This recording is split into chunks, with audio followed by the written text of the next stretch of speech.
Okay, here we are again.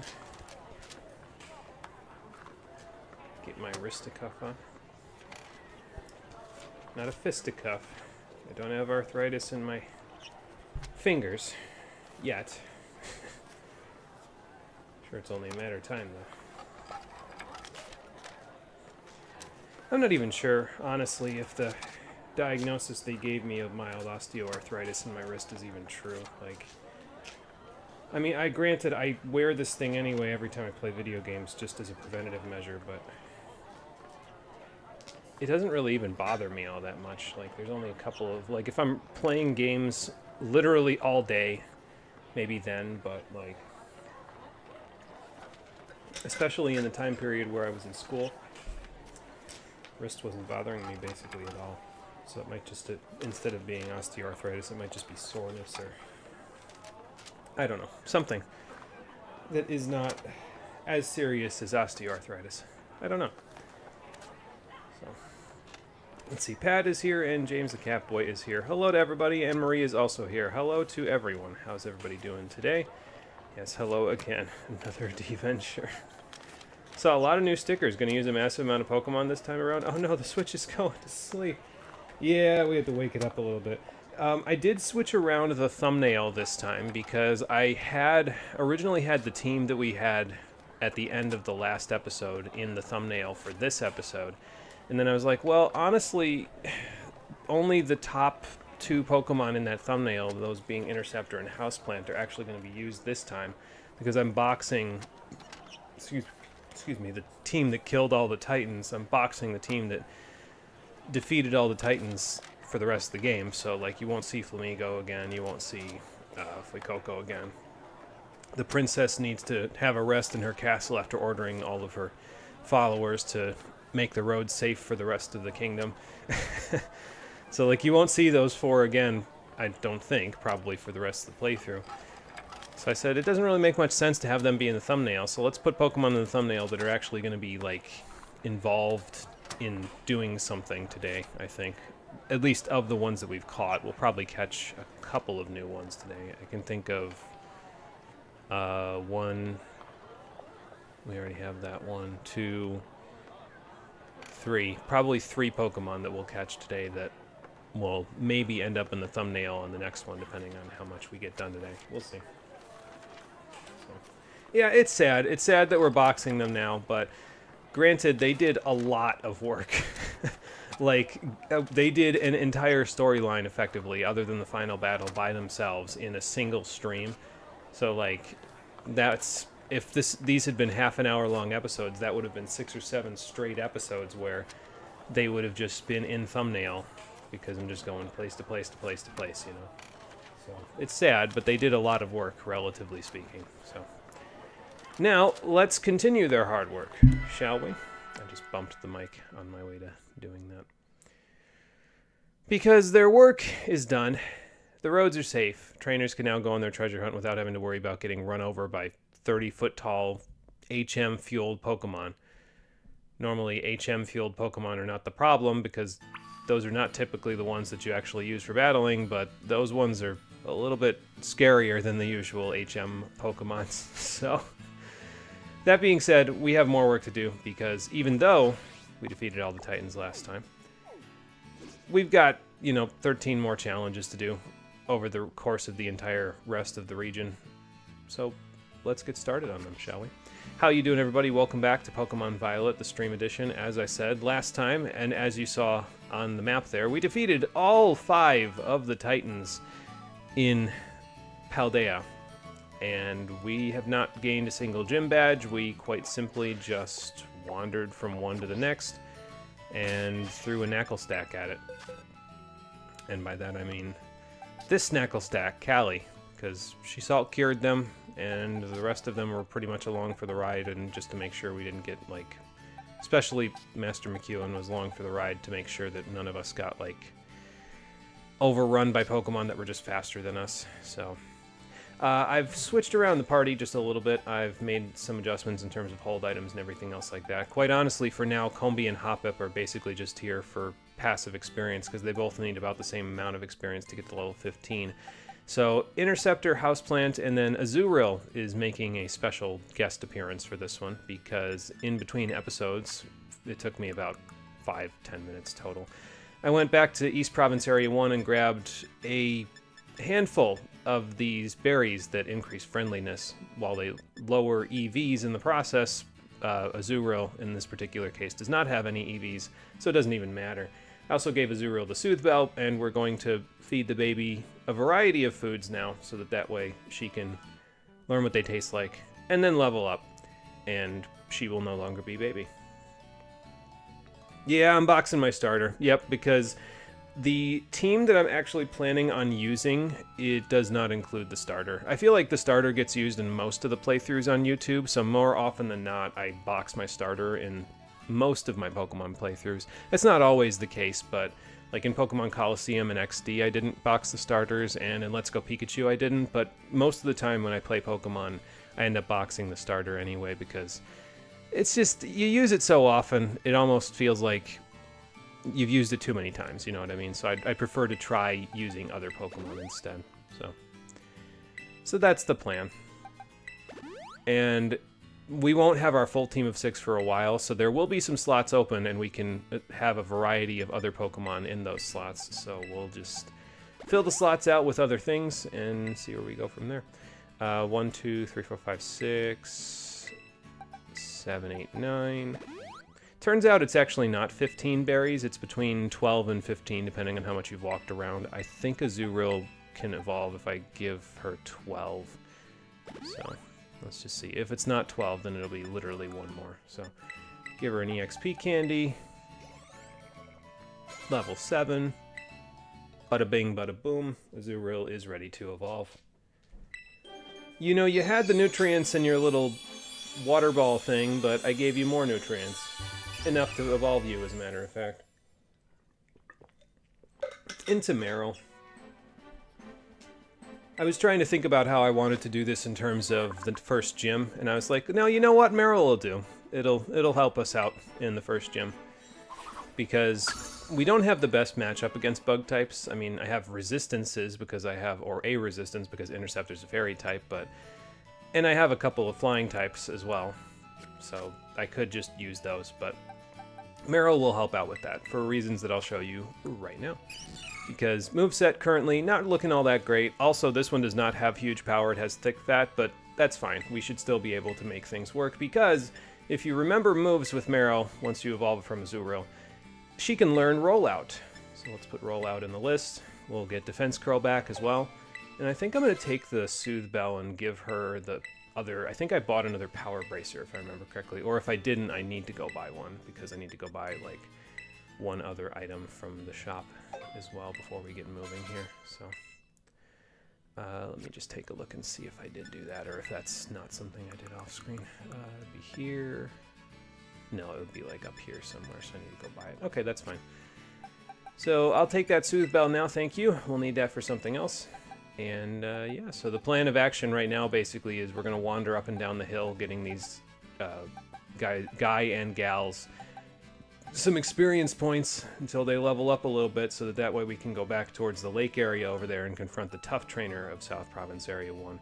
We'll grab the TM that we get as a reward for beating trainers as well, but before we do that, let's go to Levincia. Oh, and in the process of wandering around the East Province looking, I basically just wandered in this area looking for the berries to increase friendliness. I wandered a little too close to the watchtower and now I have it as a fly point, but I'll show you how to get there at a later date when we actually, you know, are closer to that point. So, only missed one stream. What do you mean the Titans are all dead? Well, we beat them all in 3 hours with Knuckle Stack and Salt Cure. So, yeah.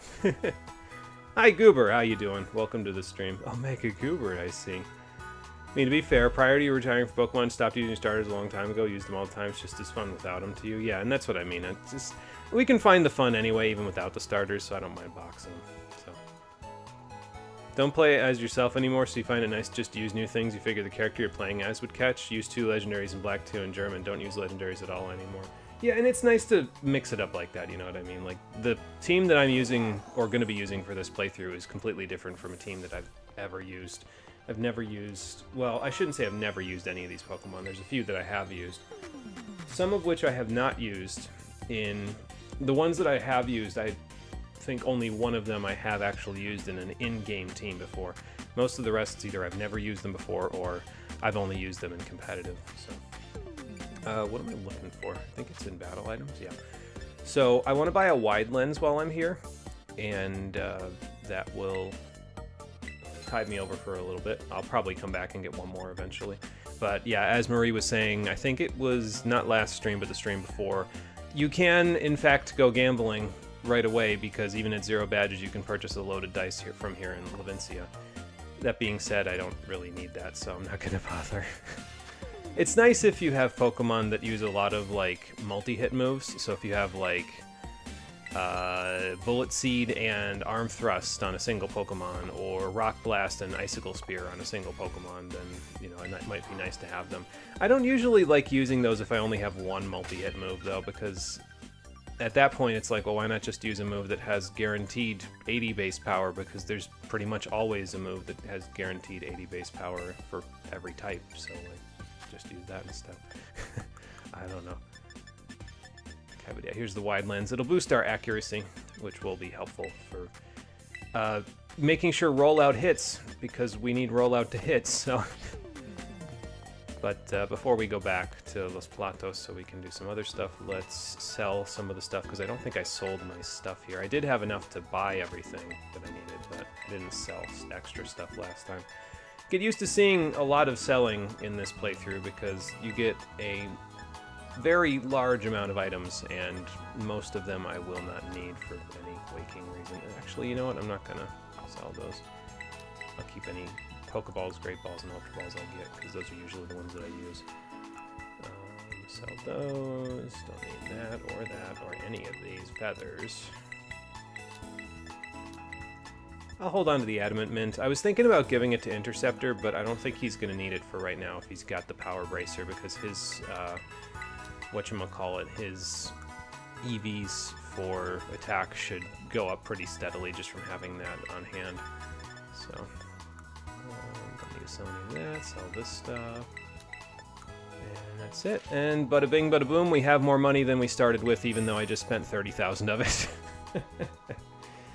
Oh boy, this game's economy is something else, let me tell you. Alright, back to Los Platos now. We could go exploring around Levincia and collect up a bunch of items now that we have all of the movement options, but, you know, let's start from the beginning, you know what I mean? It'll make it a little easier. A level 5 Dream Radar Legendary is the pride of your time as being a collector. I don't even remember the Dream Radar, to be honest. Was that a Gen 5 thing? I forget. Bullet Seed and Tail Slap Chinchino says, hi, oh god, Chinchino. Selling the rare candies. If this were an older game, you would have done the Fire Emblem Radiant Dawn meme. I don't need the extra EXP. Alright, so, probably first things first, normally, would be to head that way and head up the hill. We'll go that way first, and then we'll come back this way, because the tough trainer is back towards the lake where we caught Flamingo. But since we have all of the movement options, let's take advantage of them right away by climbing up this cliff right here next to Los Platos, grabbing this TM for Play Rough. Immediately, right at the start of the game. It's just sitting up there, taunting you. But we can get it now because we have all of these traversal options. And it is a move, to be fair, that Interceptor would learn at level 18 anyway. But we might as well teach it to him at level 7 if it's just going to be sitting up here, you know? Got to take advantage of this while I can, you know? I'm also going to teach him Ice Fang, because why not? Might as well. I don't think I'll need Lick. We can get rid of that. I'd also like to eventually teach him Yawn, but you can't learn Yawn from a TM, and normally you'd have to breed in order to get egg moves. How are we supposed to work around that? Well, I'll show you, but not just yet. We need another item that I don't really need to buy right now, so we'll go back for that item in a little bit. Just know that it was actually important that the princess learned how to use Yawn. We learned that on screen last time. Fuecoco, Princess Natalie, learned Yawn on screen last time. And that's actually going to be important because there is a way to transfer that move over, but we'll talk about that when we get a little closer. As for Houseplant, teach her Swift while we've got the chance as well. And yeah, so she's good for a little bit. And get used to me climbing up cliffs and doing all this crazy stuff as well, because there's quite a few coverage moves that we can find up random cliffs as we wander around that we would not normally have access to at this point in the game. But we will now, because Miraidon is ready to do basically everything in terms of traversal. Maybe not in terms of battle, but running around, yeah, absolutely. Sure, why not? I might as well pad out my experience, since I need to get to level 15 on everybody anyway before I go challenge the next gym. The first gym, even. Oh good, I taught you Ice Fang, so let's test it out. Okay. Can't move the camera. It would be in the ground if I moved it.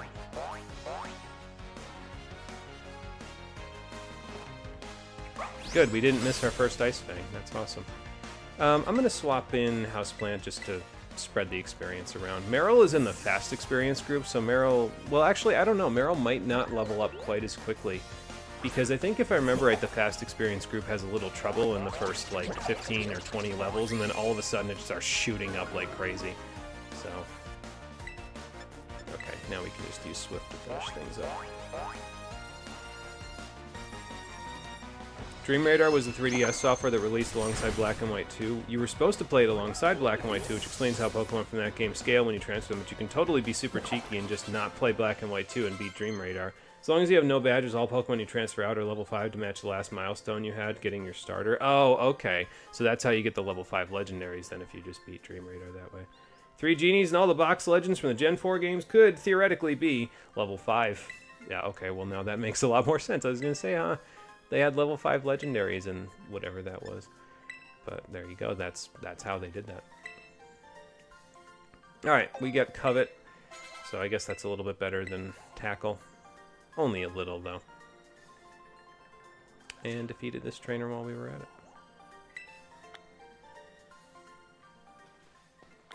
Also updated our Pokedex because we haven't seen a Bound Sweet yet. I think if I remember right, I said that they were in the trees over there. But we haven't seen one just yet, so... Now, I would like to come over here and look around. There is a Pokemon that I'd like to capture that we have seen already, but... I don't know if it's over here or if it's closer to... it's a Fletchling. Closer to the trees, I think. Was that it? Is that it? I just saw it? Yeah, that's it. I just saw it. Shroodle! I'd like to catch a Shroodle. No. Don't make too much noise there, Lechonk, otherwise Shroodle's gonna see me. I want to get a preemptive. I don't know how likely that's gonna be, because this Pokemon is literally a head and a nose and a tooth, and that's it. So it's gonna be a little difficult to sneak up on it, but I guess we did manage it. So. Okay, so now let's see if we can capture you, shall we? I might switch Marilyn in a minute, but it depends on how much this does. Yeah, I'll switch Marilyn. Marilyn. Never mind. Beware Ho is actually a pain to level from 5. You get 10 uses on Weather Ball and then nothing until you learn another move that does damage. Yeah, I remember that actually, because I think if I remember correctly, I got a legendary Pokemon. I don't think it was a Ho-Oh, but definitely a legendary from a randomizer early on in a game, and it was like level 3 or 4. And it was like, oh, okay, I have to level this with basically no attacking moves. Awesome, that's gonna be a pain in my nuts. Well, missing 2 Fury Swipes is not exactly the best first impression, but that's because you're using moves that aren't very good, so. Hey Chuck, what's up? How you doing? Welcome back. Catching a Shroodle. We've boxed all of our Titan killers from last time, and we're gonna use the team that I'm actually gonna use, with a few supplements. Including Meryl, who is not, who does not have a nickname and therefore will not be on the final team, but will have one use, or actually a couple of uses now that I think about it. And we'll add Shroodle to our party as well and take him along for the ride, because why not? Oh, I've got 40 species of Pokemon, and there's a Bound Sweet in the tree right over there, so we can actually go get it. So here's 10 Ultra Balls for getting 40 Pokemon. You can also now go over to Professor Jock at the school, and he will have a reward for you as well. Now that you've got, is that a Squavit? No. Oh, that's a Pichu. Are you eating something? Or do you just look like you're eating something because there's something in front of your face? There's something on your face! No, you were eating something.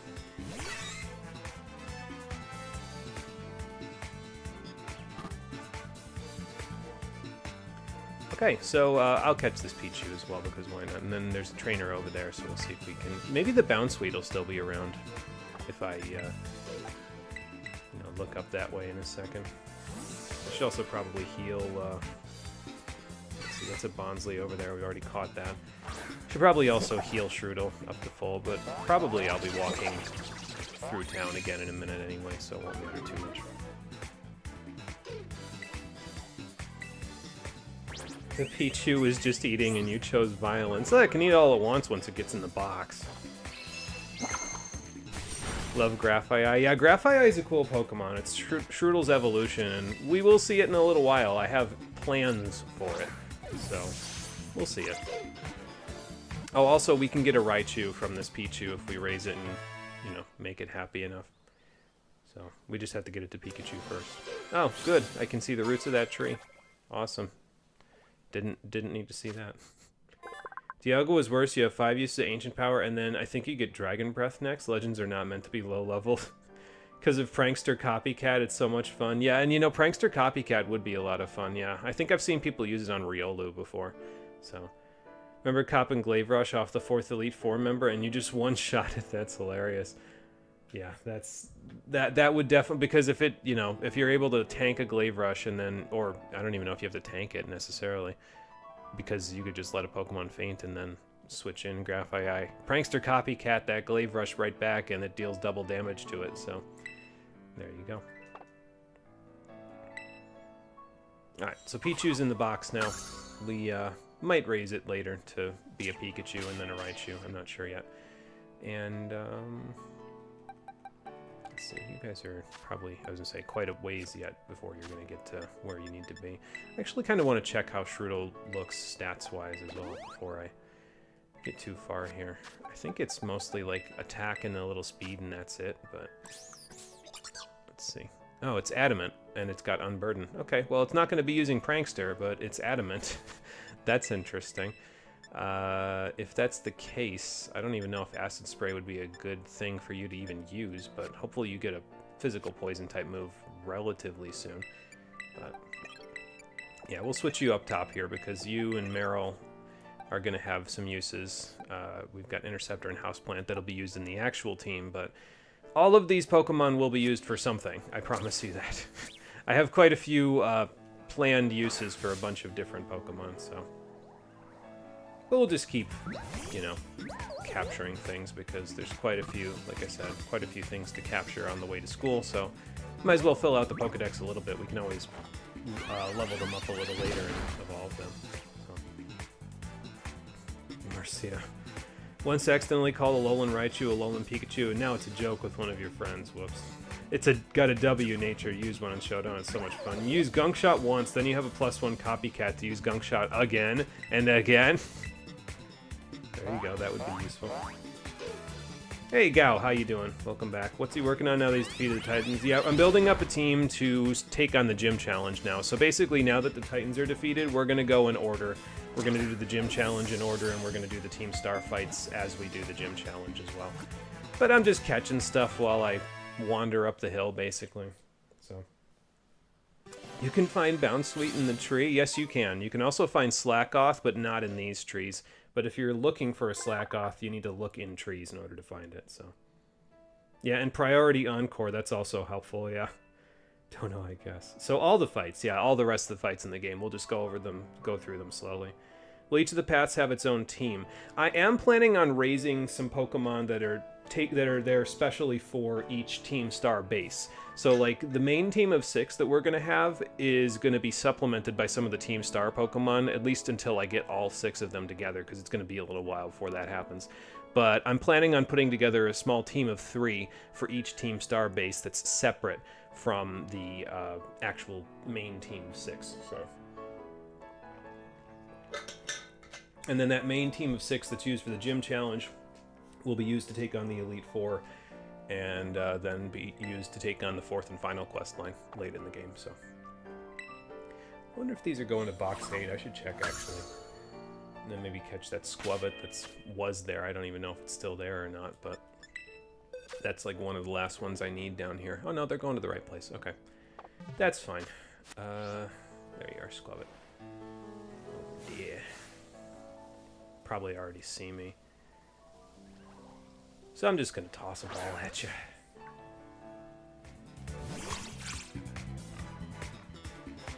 Also, you were using an explosion team and you have Copycat Explosion. Your favorite exploder was Copycat Scarf Flamingo. Oh, you're a ghost type? Scrappy Explosion. Yeah, that's always fun.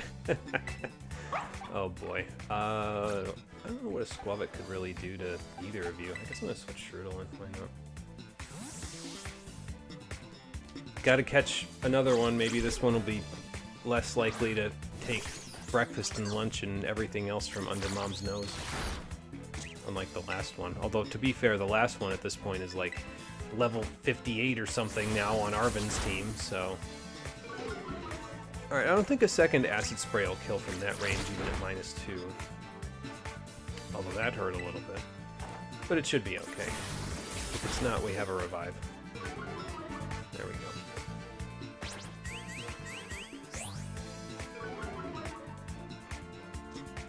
Alright. Do a little more catch. Oh good, a critical capture. Nice. That'll work.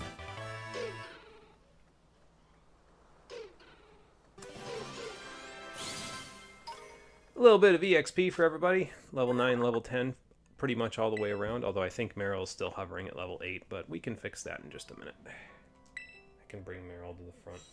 I want all of them to get to level 15 if possible, so that's what we'll try to work on doing. Yeah, I gotta get Meryl to the front, so let's do that. Oh look, Honey Gather procced. Alright, I'll take it. Thanks, Combi. Okay, I think that's enough catching. Let's just go fight trainers now and pick up whatever items are on the way. Although there probably aren't going to be any super powerful items along the way, but you know. Well, actually, I already headed to school, but sure, why not? Because I'm not going to class until I have 2 gym badges. I don't know if that counts as truancy, because technically the classes don't start until you go to them. But, you know. Scrappy's one of your favorite abilities, because like the Spanish Inquisition, no one expects it. There you go. Good old sibling rivalry. Sister's favorite... Oh, that's why. But Sister's favorite Pokemon is Squabbit, so you have to hate it. Like Scrappy, unless you try to use Ghastly against Miltank. Whitney's Miltank. Yeah, there's that. True. That too. Gotta catch them all. You open these. Got him. Scrub usually just catch a Geodude and then Gen 4 remakes and boost to +4 more defense before Miltank comes out. Yeah, and see, that'll work. I mean, that just gets the job done. Don't have to really think about it too hard if that happens, so. Alright, how much damage can you do with this Bubble Beam, Meryl? Not bad, actually. I was expecting it to do a lot less than that, but... So probably a Gulpin at this level won't have a Poison-type move, so I don't think it's... I mean, I guess I could probably always switch in Strudel instead, but I don't think it's a terrible idea to switch in Houseplant, and then we can switch in Strudel after that. I might already be raising too many Pokemon, but that's okay. That's the thing about these later games, is that you get experience no matter whether you're participating in battle or not, because the experience share is on. So it's like in Let's Go, I tried to have a team of 6 for most of the game just because you could spread the experience around and raise a bunch of stuff, so...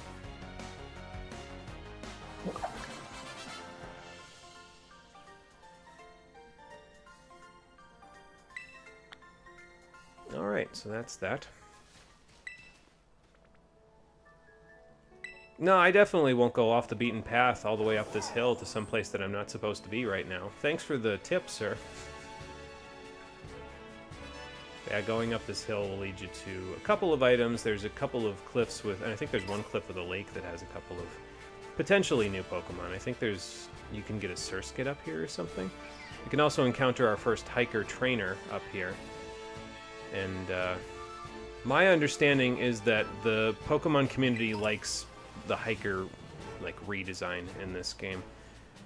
If you need to be told why, ask your parents. Oh, there's an actual real Surskit. Wow. Didn't expect to see you all the way out here. Want to come along?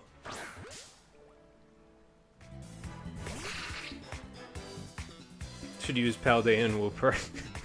Yeah, Paldean Whooper is pretty cool. I just never really had a... It's Poison Ground, which is a fine typing, and I mean, it gets water absorb and everything, but I just never really had an inkling to use it, so... Just catch Geodude, then boom!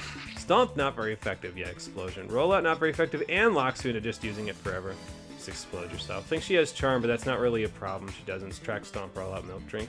It's a Gen 2 game. It's like trying new ways to beat it each time. You bought Ice Punch and froze her once. See, an Ice Punch... it's just funny that you can buy Elemental Punches that early in the game, honestly. You have a 3D printed Whooper? That sounds awesome. I really, honestly, I feel like either 3D printed version or like a plush version of any of the Pokemon that you really like would be something that would be worth having, you know. Yeah, switch Houseplant in. Get a little floater for her. I think Whooper can learn Ice Punch, yes, so it could theoretically be the one that uses it.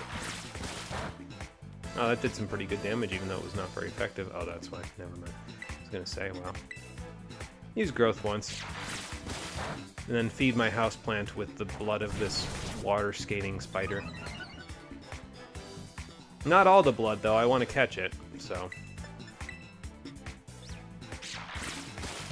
As I said last time, there are no shops in this game that sell fertilizer, so I have to make do with fertilizing my houseplant with the blood of my enemies instead. So that's what we'll do.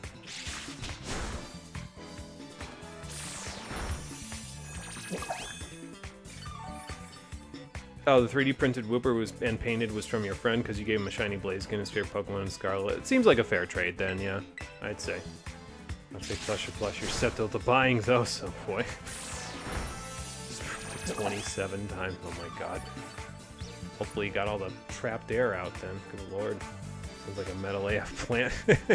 She will be metal once we get her... Well, she won't be a steel type. That's a different grass type, but... She'll be pretty metal once we get her all set and ready to go. Well, there's another Pokemon for my collection. Meryl's up to level 9 now. That's awesome. Oh, we get Charm. That's not bad either. Do I have room for it, though? I mean, I guess I could get rid of Water Gun. I won't need it over Bubble Beam. It's only got 5 more power points, and it's weaker, so... Before we go down the hill and, excuse me, fight the hiker, let me just show you where, if you want to do a little sequence breaking, you can actually do it before this point in the game, but you can do it now if you want to go get the South Province Area 4. And we probably will do that at some point, because it'll let us... go and grab some Pokemon from there, but I might go there the normal way instead. Like, I might go via the land bridge that's in South Province Area 2. You know what? You're actually on the way there, so let me just fight you now. Yeah, Meryl should be able to handle whatever you've got.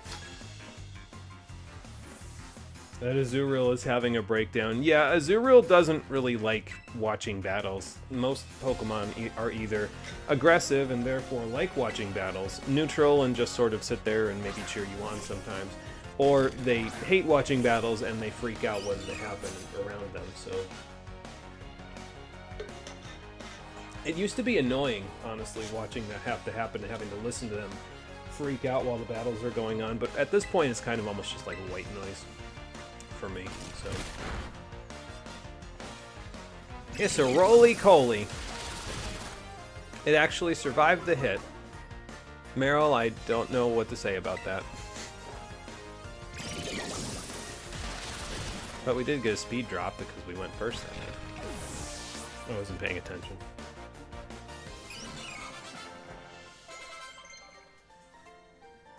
Gonna go grab your Switch to see your Scarlet outbreaks? Okay, sounds like a plan. Well, yeah, and that's true. It's not quad effective, so it wouldn't quite one-shot it. Meryl's not exactly the strongest knife in the tool shed, so... Razor Leaf on Smoliv? I don't think I need Razor Leaf.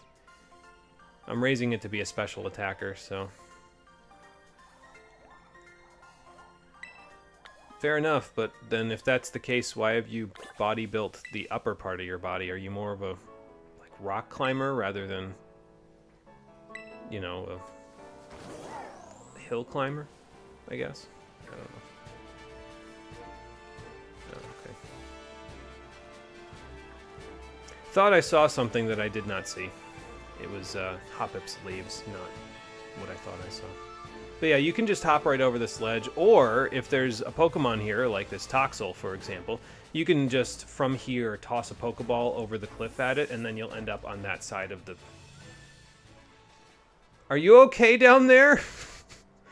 As long as it doesn't fall off the cliff, that is. You'll end up on the other side. I almost want to make sure you're okay at this point. Good lord. Okay. Okay, you know, I think you'll be fine. You're level 21. I'm fairly confident in saying that you are both, 1, not hurt, and 2, perfectly okay. But you know what? Since I'm already here, let's just double check you. I don't think this is going to work out because this is a really high-leveled Pokemon for what I've got, but let's take out a few heavier hitters since that's the case. And see where we can go from here. You know what? I'm actually going to put away you guys because you guys don't need this extra... Well, you could get this extra experience. It probably wouldn't be awful for you. Yeah, I guess I'll give it to you. Combi, you can go here. Hoppip, you're gonna... I'll just take you back over here for now. So, and we need Diglett out for this as well. So let's get Diglett out. I actually need Diglett to go first, so I guess putting Master McEwen up there isn't really useful, but... I need Diglett to go first for a specific reason here. Oh. Hi. You, seem to have moved in the interim since I went into my box there. Well, since the jig is up, let's check if you're okay.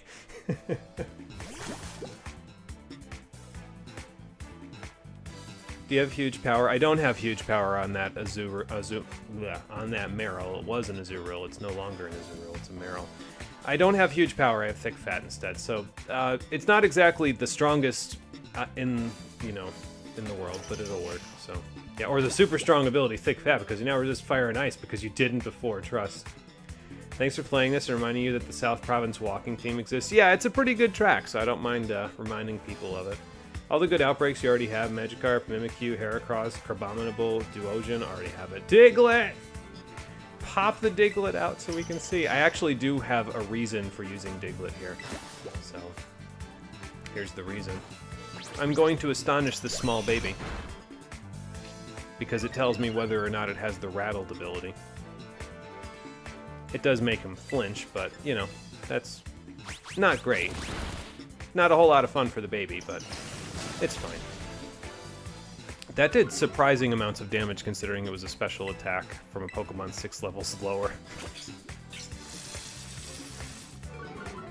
Diglett's your second favorite Pokemon, your favorite's Dugtrio. Yeah, you kind of...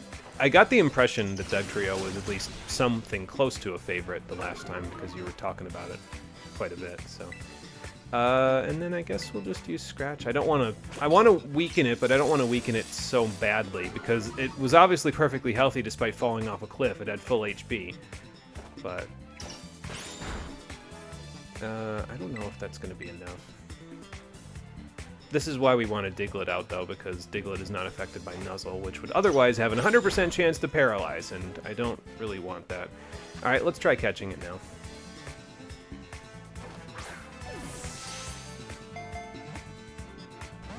Okay, yeah, that's what I thought was going to happen. So, we'll weaken it a little more. Remember seeing Dugtrio for the first time in blue? It was in Diglett Cave and it tore your team in half.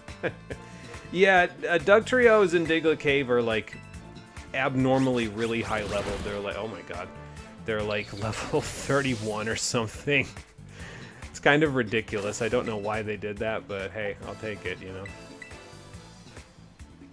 Alright, Master McEwen, it's your show. I don't really need to revive Diglett all that badly. I just kind of want to throw Pokeballs. I guess I could throw an Ultra Ball at it because it would kind of match it once it evolves. I mean, I guess it kind of matches now too, but... well, if you're going to stay in the ball, then I'll take it. Okay. A little bit of experience for everybody. A little level up for everybody. Not bad. Interceptor's learning Bite now. Do I want Bite over Covet? Yeah, because I've got Smoliv if I want a normal type move, so I don't really need Covet. I could use Covet to steal items, but nah.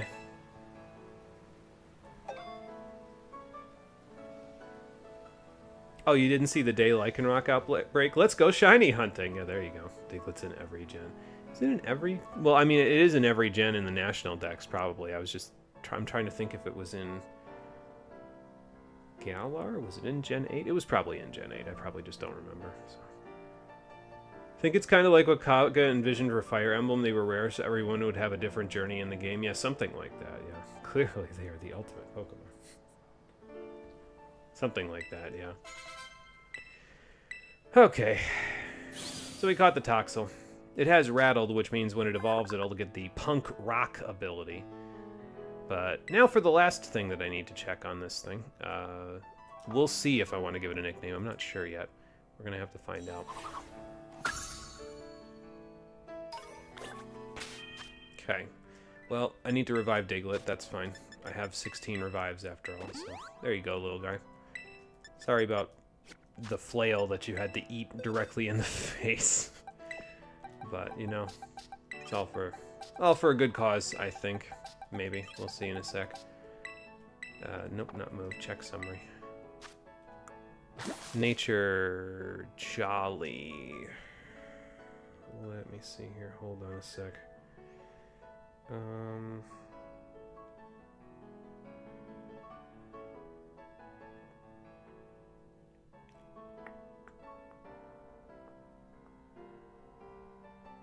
Okay.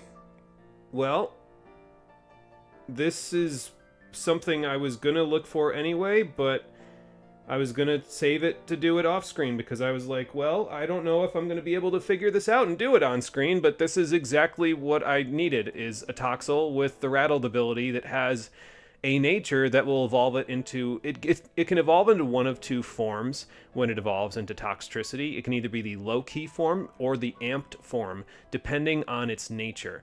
The Jolly nature will actually turn it into the amped form of Toxtricity, which is the one I was looking for. So, I would say hello to our third team member, but unfortunately this Toxel is level 21, so we probably won't be able to use Toxel until after we get through the first team star battle. So, yeah, not really going to be using it all that much until then. I also decided to give it, like, nicknames, multiple nicknames, depending on whether I got male or female, because I was like, I'm not going to, like, BS about it. I'm not going to be like, well, I need a Toxel that's male or female with the Rattled ability, with the correct nature. No, we're not going to mess around with that, so I just gave it a nickname if it was male, a nickname if it was female. For reference, the female nickname was going to be Roxy, which was referencing the gym leader from Pokemon Black and White 2, the poison-type gym leader. But since it's male, instead, we'll just name it something probably less appropriate, Roxas, because I am uncreative as all hell. But, yeah, that's our third permanent team member, so I guess I can include him in the thumbnail now. That's cool. Alright, let's bring everybody back in now. Put Hoppip back in, and then put Combi back in. And I think we've done enough of sequence breaking into South Province Area 4. We can come back here eventually, but I don't need anything else from up here at all, I don't think. So, other than I'll take this item since, you know, we're right here. I might as well. Wild Scyther up there, oh my lord. Oh, speaking of nuggets, there's a nugget. I'm gonna go to Los Platos. Let's go heal up, actually, and then we'll go from there, because we're all like level 10 or 11 now. And we've defeated enough trainers in the South Province now to actually grab the reward from the guy at the top of the hill. So.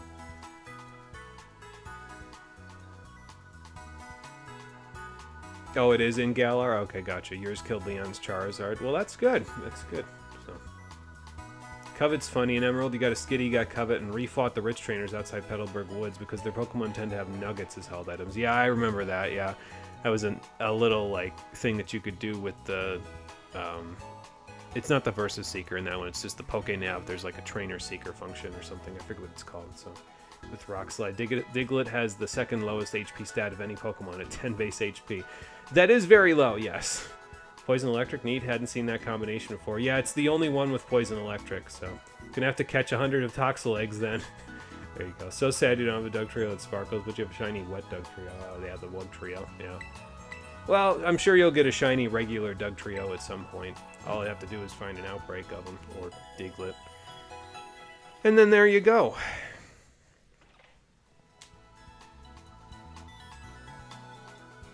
Take a guess at who has the least HP. Shedinja. I don't even have to guess that one. It has 1 HP. How we doing on stats? I've caught a few things. So you guys, I was going to say, should be getting a decent chunk of attack out of this. You actually have as much attack as special attack now, Meryl. Good job. Let's switch Charm down here, though. Put the stab move and the attack moves up here. I'll put Charm down here, because Defense Curl and Rollout will be used in tandem, so... And then I'll just leave you the way that you are, and your nature still isn't great, but we can work on that eventually, so... Alright, let's go up the hill and get the reward first, and then we'll go from there. See, normally what I like to do when I'm playing this game is when it comes to fighting trainers in these areas, I try to fight the trainers that have the Pokemon that give the largest amount of experience, rather than fighting just whatever trainers I come across. That way I can only fight the amount of trainers that they want me to fight, and then still get, you know, the reward, but still maximize the experience I get out of the whole process.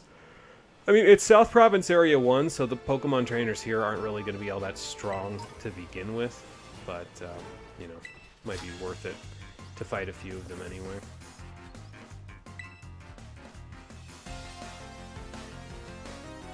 That being said, this youngster probably has like one Pokemon that's level 5. So.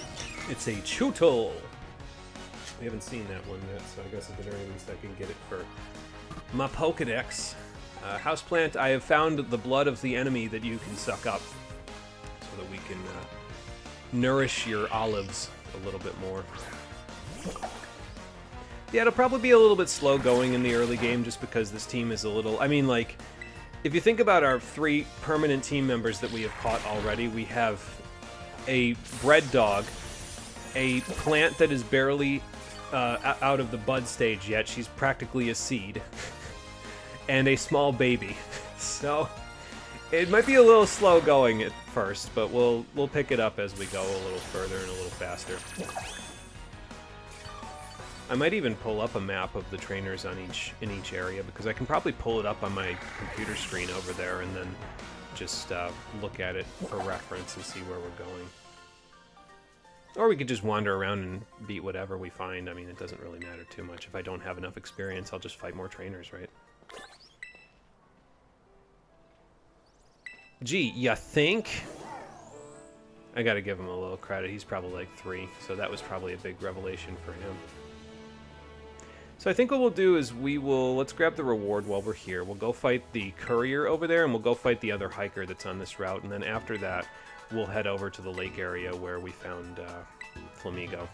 But yeah, for defeating 4 trainers in South Province Area 1, your reward is a TM for Thunder Wave. We'll hold on to that, and we'll teach it to Toxel eventually. I don't think Roxas can even learn Thunder Wave, for what it's worth. And to be fair, he's already got Nuzzle, so that does almost the same thing, except Nuzzle deals damage. Whereas Thunder Wave... As a matter of fact, you know, Nuzzle might even be a better move in this case, because Nuzzle has 100% accuracy, right? Thunder Wave has 90% now? I wonder why they did that. It's a little weird, right? And I mean, it's not like I have to worry about getting poisoned from Poison Point or paralyzed from Static, because I have both of those types, so I can avoid 2 very powerful key statuses. Yeah, Meryl, you can stay in.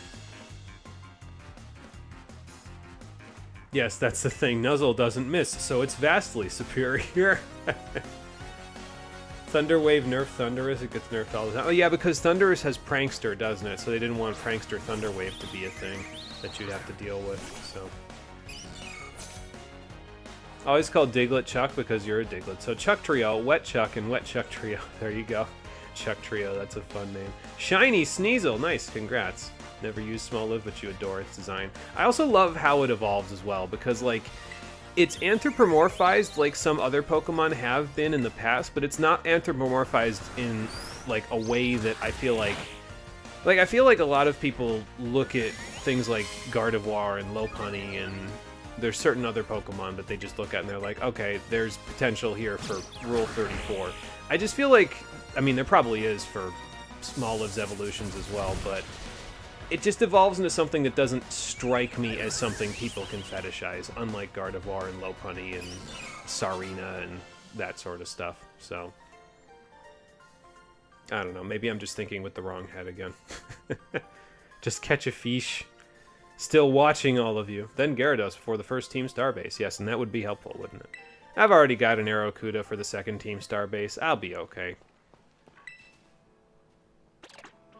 Got nerfed all the time, about 6 times. Makes electric types immune to it, make Thunder Wave 90% accurate, make dark types immune to it. Power Trip? Wow, that's actually a good move.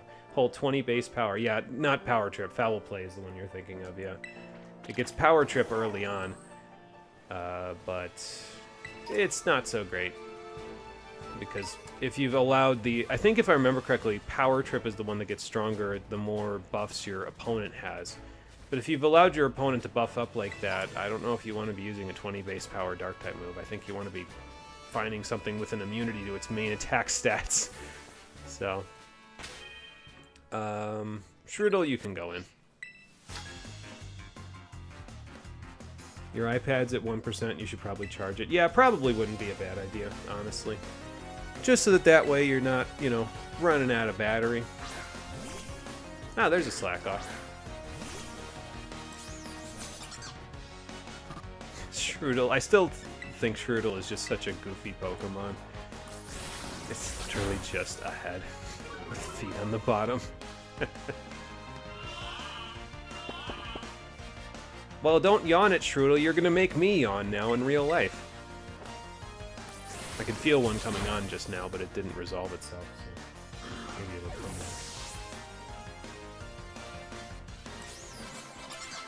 back. Okay, Shroodle's level 11. Switcheroo! Excuse me. I don't think I need Switcheroo. You've got Unburdened, so probably, like, I wouldn't want to... Well, I guess I could Switcheroo with Pokemon that doesn't have an item, and then I could just proc my Unburden by giving it something, right?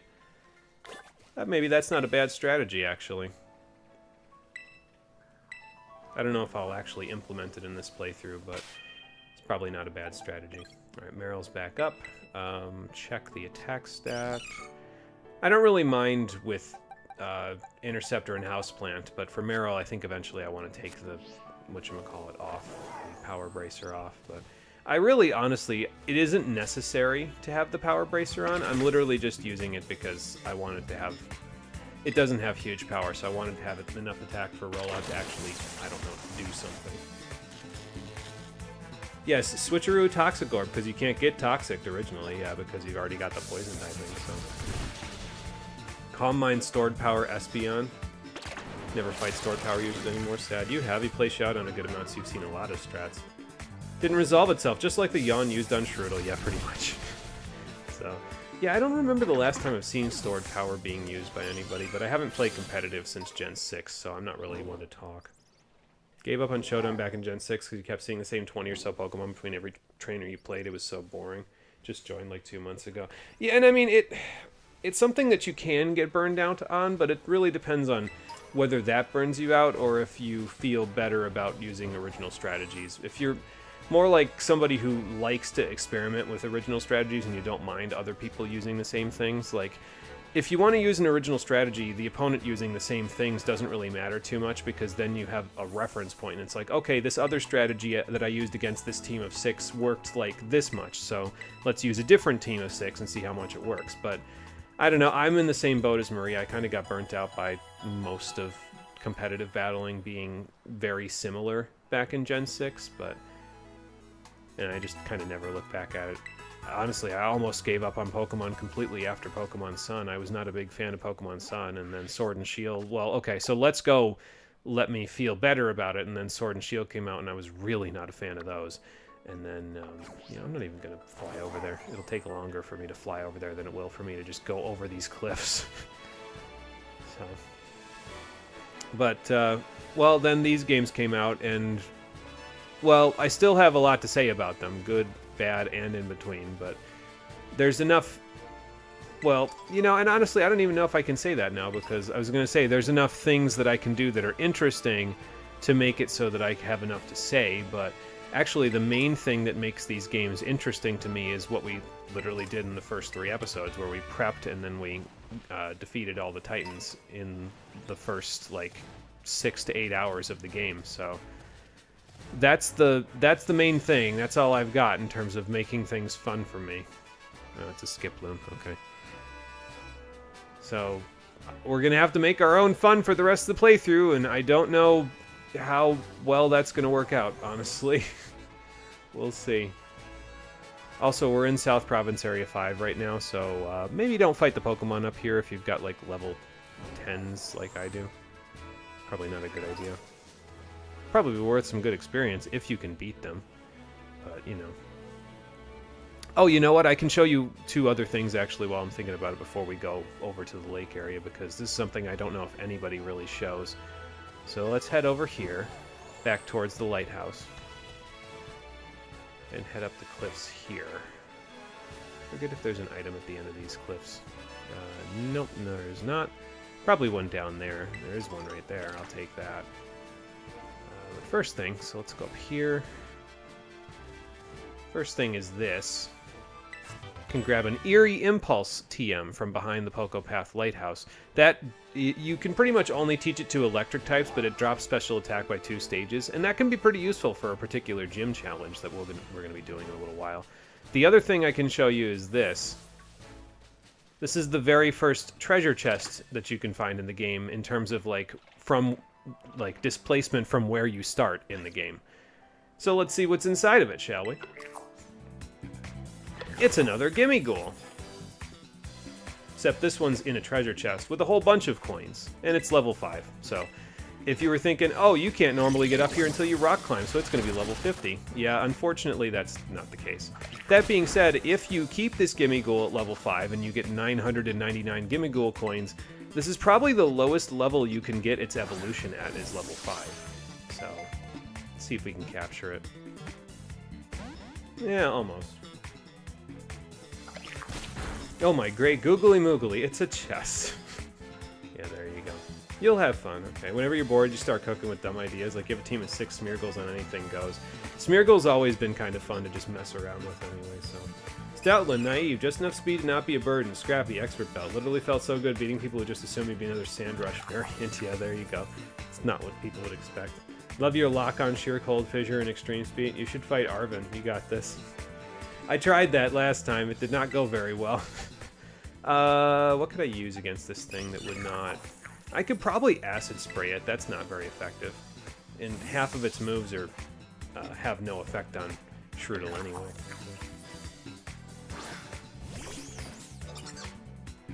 Yeah, like that. There are a lot of Gimme Gold chests all over the place in the region, though, so... And once you defeat them, you actually get a very large number of Gimme Gold coins from them. So if you're looking to evolve your Gimme Ghoul, I'll try to show a bunch of chest locations. We need about... I think we need to find about 20 treasure chests across all of Paldea in order to have enough of them to evolve it into its final evolution. So I'll see if I can find that many.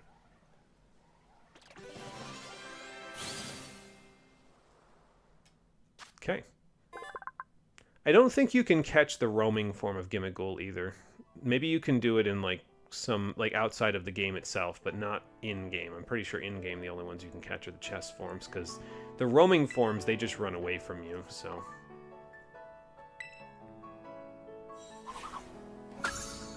Yeah, remember that it only knows 2 moves, Tackle and Astonish. Yeah, there you go. Okay, well, we got 50 coins out of that one, so that's not a bad start. Another 19 of those and we'll have enough, so...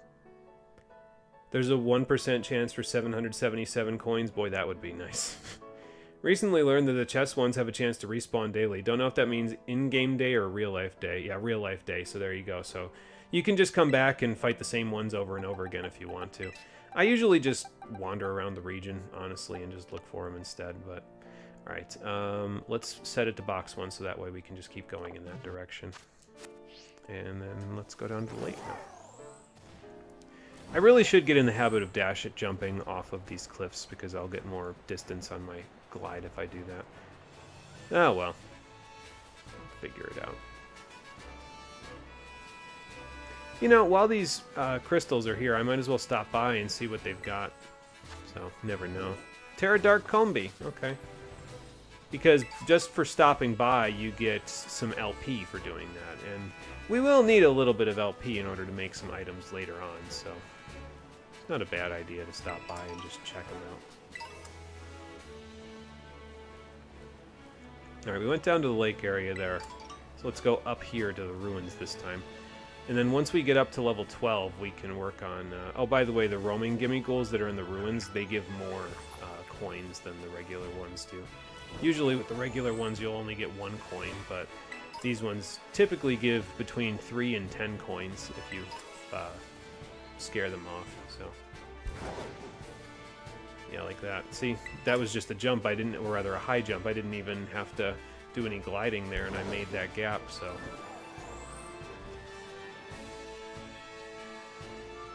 I guess I can give you an example. Here's one. And that one gave me 4. So, another one over here. 5 from that one. Probably a couple more here somewhere. Let's see. Yeah, there's one more over here. That one gave me 5 more. So there you go. Quite a few coins just for taking those guys on.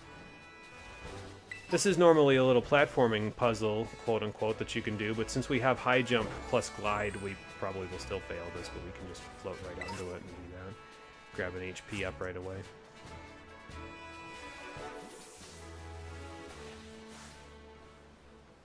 Is it worth it to catch these drowsy? I mean, they're level 5. They're not really going to give me a lot of experience at this point, but I guess it's not a terrible idea. Fill out the Pokédex this way. And I could catch a Ghastly as well. But you don't have, if you don't have access to Nintendo Switch Online, you can actually get a Haunter and a Gengar later on in the game without having access to it.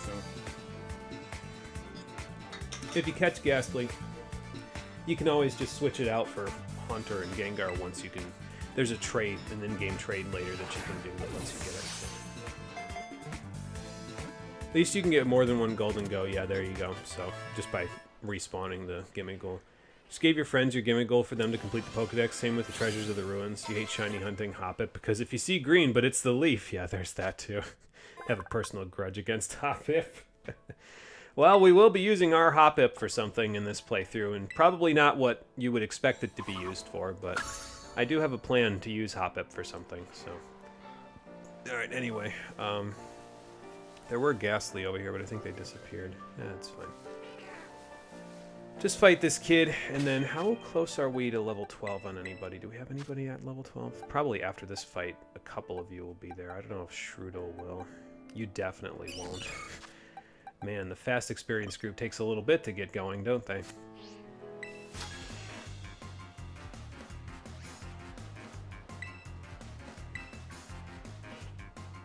Did you find the funny pink thing in this general area? Sis found it on the way to school, so yeah. Funny pink thing. There are Happini that spawn around here, but I don't know if that's what you're talking about, unless you're talking about Flamigo. If you're talking about Flamigo, yeah, I found Flamigo at one of the lakes further down there, so... Alright, good job, Shrootle. You absorbed the Intimidate. That's all we needed you to do. Interceptor, get out there and use some Ice Fangs. Alright, Chuck, take it easy. Have a good one. We'll see ya. Well, we know this one doesn't have Hustle, so at the very least we don't have to worry about that. I think if I remember right, there is a Tough Trainer later that has a Hustle Squawkabilly with Aerial Ace, so just be careful if you find that guy. I think he's a cabbie, which is like the guy that drives the Squawkabilly car, the little taxi thing that you travel in when you fast travel. So he's got like a helmet and like a motorcycle coat on or something, like a jacket. Yes, you did. Maybe you should have been paying more attention to the battle. I don't know. Maybe we'll find out. Tough Trainer first? I think Tough Trainer first, and then I can show you the other thing that we can go do. Although, maybe it would be better to do... Because there's a cliff that we can jump off here. And we can grab a whole bunch of items that are worth a lot of money if we do that, but maybe it'd be better not to do that just yet. Maybe it'd be better to go find that later when we're actually meant to go that way. I think I'll wait, honestly, because it might be better to do that. Here's Air Slash. You can actually make this jump from over there, I think, even without having access to the regular, like the high jump or anything like that. You can just make this jump right as soon as you get out of school, so, and have access to Miraidon. So that's a pretty powerful flying type move that you can just have right off the bat. Choodle, are you just hanging out down there or what? Oh, the thing that kid was talking about? Oh, okay, the cute pink, the funny pink thing. Oh, the door thing. I guess we can go show the door once we beat the tough trainer, yeah, and then I can show you, because if we go that way, I can show you the cliff that I was thinking about jumping off of, so. I wonder if we'll KO this thing with a Swift from here. Maybe. I mean, I guess it's base 90 power. Probably should have used Absorb, because that's only base 60. Even despite being super effective. That's okay, though. We got level up to level 12, and the tough trainer's Pokemon are level 12, so this should be fine. I'm going this way. He's up here, right? So, whoop. Okay, couldn't quite avoid that one.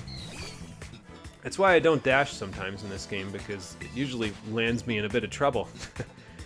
I usually end up running into things that I can barely see because I have the camera out this far. Doesn't really matter too much now, though, because, you know, I've got all of the movement options. So now, what do you start with, sir? I don't quite remember, but I guess we're probably strong enough to take him on now. I'll just save just in case. I don't really anticipate a ton of trouble, but I'm not exactly at full health, so let's just be careful, you know, to make sure. Some of these tough trainers are actually pretty tough, though, so gotta be a little careful. I mean, I'll give it a shot.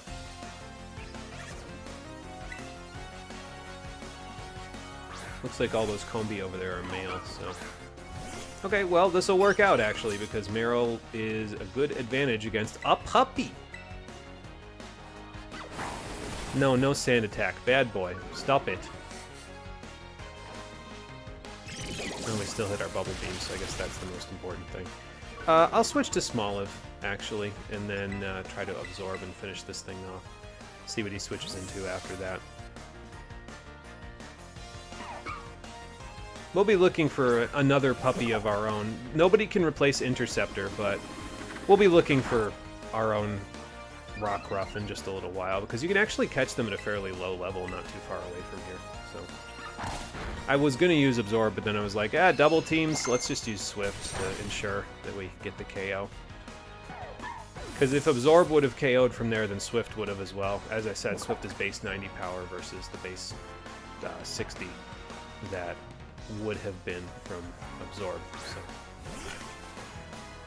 here's a Lechonk. If you had Flamigo, this would be the perfect time to use Flamigo right here, but I do not, so we'll just I'll just switch in Shroodle. We'll Acid Spray a few times and take it down.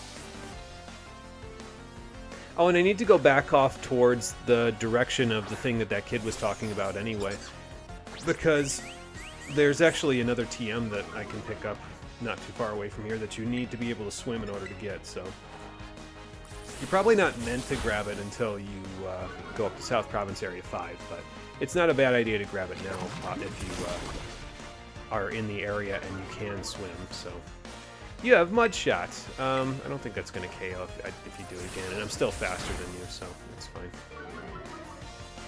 Your special defense is at -4 now, so maybe I switch back to Smoliv and I Absorb, because that should finish you off at -4 special defense. So I'm being strategic with this one. Got to use a little more strategy with the tough trainers. It almost makes my brain actually worth a little bit. That's surprising for this game.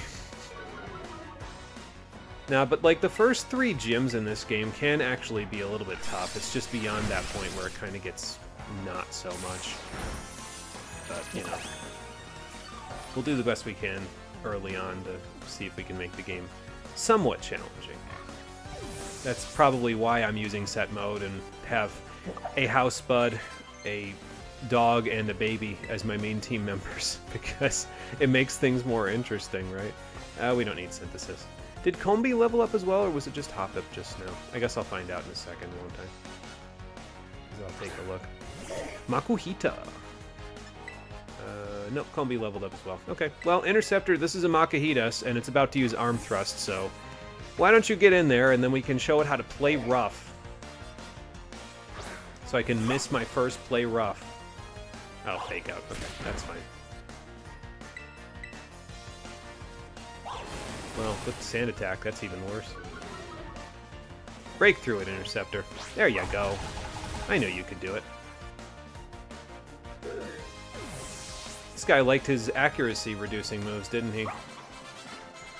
It's not really a good look when the toughest trainer that you have on the route, his primary strategy is make you miss your moves. I mean, I guess it's a valid strategy, but it seems a little cheap, don't you think? I don't need Helping Hand either. Alright, Alejandro. So, my plan of action is to... I think I'm going to try to defeat all the tough trainers in the game. Like, on each route, as we go to them, I'll try to defeat the tough trainers. As long as I can find them. I'm not always going to be able to find them, but as long as I can find them, I'll try to beat them. So. Meryl, you didn't quite get to 13, did you? Well, that's okay. You don't need to be at 13, so... Okay, everybody else at 13. Combi and Hoppip, you're at 15, so we can stick you in the box now. Although, I'm not going to use you for the first... either of you for the first gym. Well, maybe I'll use Combi, but not really planning on it for the first gym battle. Hoppip... Quite honestly, I'm thinking about leaving you, like, right here, because you've literally been doing things for me this whole time, so... Meryl's going to go here. And Shroodle's going to go somewhere down here. I think Shroodle's going to go there. So I just need to find another team member that can fit between you two there. Actually, I think I know who I'm going to stick there. I just need to find... No, you know what? I'm probably going to stick Pichu there, actually, because I'm thinking about having a Raichu. Do you have... As long as you don't have a minus speed nature, this should be fine. Okay, you've got a neutral nature. That's fine. So, if I can get this Pichu into a Raichu in time for the third gym battle, I can actually teach it Eerie Impulse, and it'll be faster than the Pokemon where Eerie Impulse will actually be useful for. So I think I'll just hang on to Pichu and we'll evolve it. We didn't get to evolve our Pikachu in Let's Go, so this will let everybody take a look at Raichu, I guess. So. And just check on this stuff. We're almost maxed out for these stats, and then once we've done that, we can take those off of everybody and be good to go. I think if I remember right, the item is across this lake here, so... It's not this item, but I'll take this while I'm here anyway. Excuse me, Flamigo. That's what I'm looking for right there. It's a Calm Mind TM. This early. Very, very useful. I mean, I shouldn't really be shocked that you can get a Calm Mind TM this early, because you can also get a Bulk Up TM without even needing to have access to swimming at this point. You can just get it. It's randomly lying around on the ground in South Province area too. And we'll probably go find it, because I do need that for something later. So, I was kind of hoping I'd get more than one Oran Berry, but I guess I don't really need them that badly. There's another Hippini, but I don't think we're going to need that either. Hi, Hoppip. We'll go back to the door in just a second. Let me check what's over here. A Terra Fairy Silicobra? A level 12 Silicobra is actually kind of interesting. Wow. It might be worth it to challenge this just to take a look at it in terms of like what Terra battles look like, now that I think about it. So let me heal Shroodle real quick, and then maybe we'll challenge that Terra Den. Because Shroodle with Acid Spray should be pretty good for a Terra Fairy Pokemon. Although I suppose it's a Silicobra, so it's going to be like... It's going to have Ground-type moves. It'll probably be fine. We'll just save before we do it.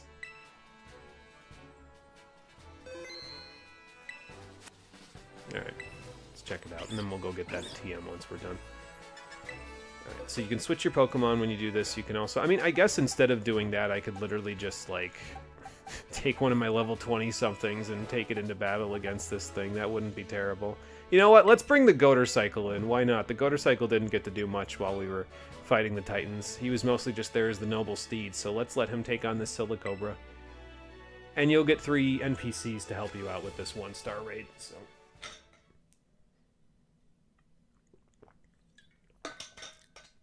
It's a little bright in here.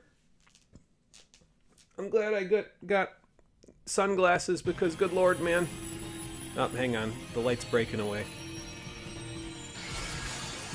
That snake has a funny hat. Let's go, team!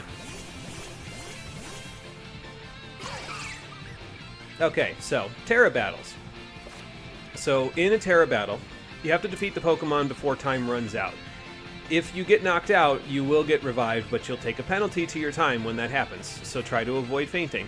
There's also 3 cheers that you can do. You can cheer to heal the Pokemon around you, and I think it heals yourself as well. You can cheer to raise attack stats, or you can cheer to raise defense stats. You can cheer up to 3 times per battle, but for 1-star raids, usually not all that necessary. And you want to enter in your commands fairly quickly, because the faster you enter them in, the more turns that you get to attack. So that's what we're going to do. Because remember, you're on the clock here, so you got to be a little bit timely. You also can't terrastalize until you've built up enough Terra Orb charge, which I think takes about 3 turns to do, so... Yeah, I had a feeling bringing Shroodle in here wasn't going to be a good idea. You already know Bulldoze, so... But we depleted all of its HP. It will lose the funny hat, and then shake around like it's dizzy for just a minute, so then you can catch it in whatever ball you want. The catch is guaranteed at this point, so pick the ball that you want. I'll just use this one. You're mine!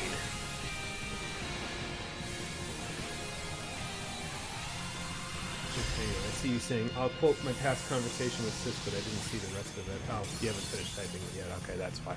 I wasn't sure when you typed that. Alright, well, we got a Silicobra at level 12. That's cool. I do like Silicobra and its evolution, Sandaconda, but I have a different ground type in mind for later on in this playthrough. Wouldn't be a bad one, though. We would have been able to catch that in the Asado Desert otherwise, but we got it early because we got a Terra-type one. Honestly, though, getting a Terra Fairy version when it can't learn a Fairy-type move... I mean, I guess technically speaking now it's the only ground and Fairy type in existence, but... I don't know how useful that is, at least for my purposes. So, right here, at this cliff here, if you look over there, there's an island out in the middle of the ocean there, and that island actually is a place that you can visit. It's not just window dressing. You can actually physically go to that island, and there's quite a lot of items down there as well. Once you're done there, you can swim back over here to South Province Area 5's Pokemon Center, and, well, there you go. You'll be good to go, but, well, since I have said I'm not going to go that way, let's instead just go over here and check out this weird, mysterious door with chains all around it. I feel like I've seen something that looks like this purple before. Oh, there's writing here. Herein lie sealed the ruinous tablets. Well, something's sealed in there. Probably not anything I want to mess with, so let's leave well enough alone, shall we? Alright, where do we want to go now? Do we want to go to South Province Area 2?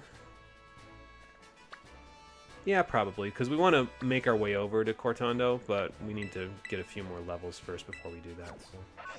Yeah. Quote your past conversation with Sis, why the heck is there some unspoken evil sealed in this region? Who cares? How do we open it? Technically speaking, at the moment we have all of the movement options, so we could theoretically open it if the game would let me. The game won't let me open it at this point, but we could open it at this point because we have the movement options to actually get up to where they'll open up at. You get Coil this early? No way. That's got to be like a Terra Pokemon thing, right? Like Silicobra really gets Coil this early? Because this thing is nuts. Bulldoze and Brutal Swing, and it has an adamant nature? Oh my god. Get lucky as hell with this thing, or what? I'm checking its moveset. Hang on. Because I don't remember it getting Coil this early. No, it actually does not get Coil until level 45. This Silicobra is atrocious. Oh my god. I didn't know you could get that. Wow. Usually I don't get crazy moves like that when I find Terra Pokemon. They just have whatever their regular movesets are. This one, however, is Adamant with Shed Skin, has a high attack IV, and has Coil, a move it can't learn for 30 more levels. Alright, well, there you go, I guess.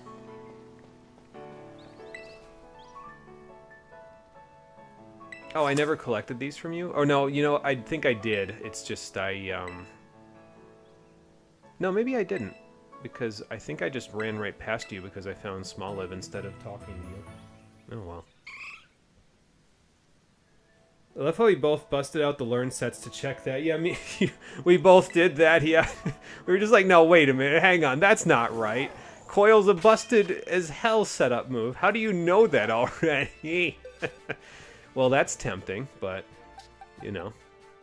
Hang on one second. What does that say over there? Hold on.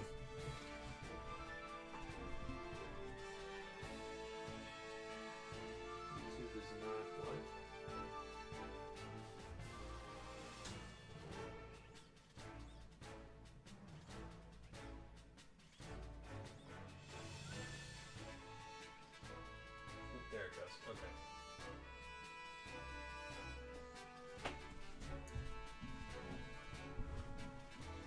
There was an error message over on OBS just a second ago. I don't know how much just got cut out, but hopefully not too much.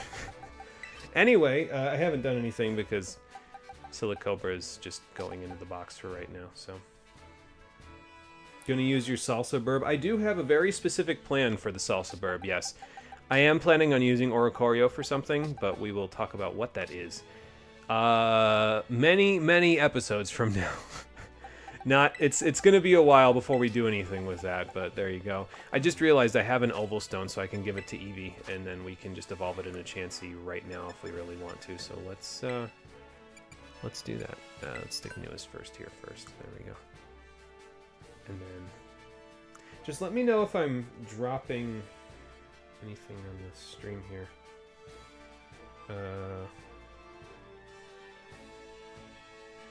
Well, it says I'm live, but it also says I'm not. That's weird. Oh. Can I refresh that? Hold on.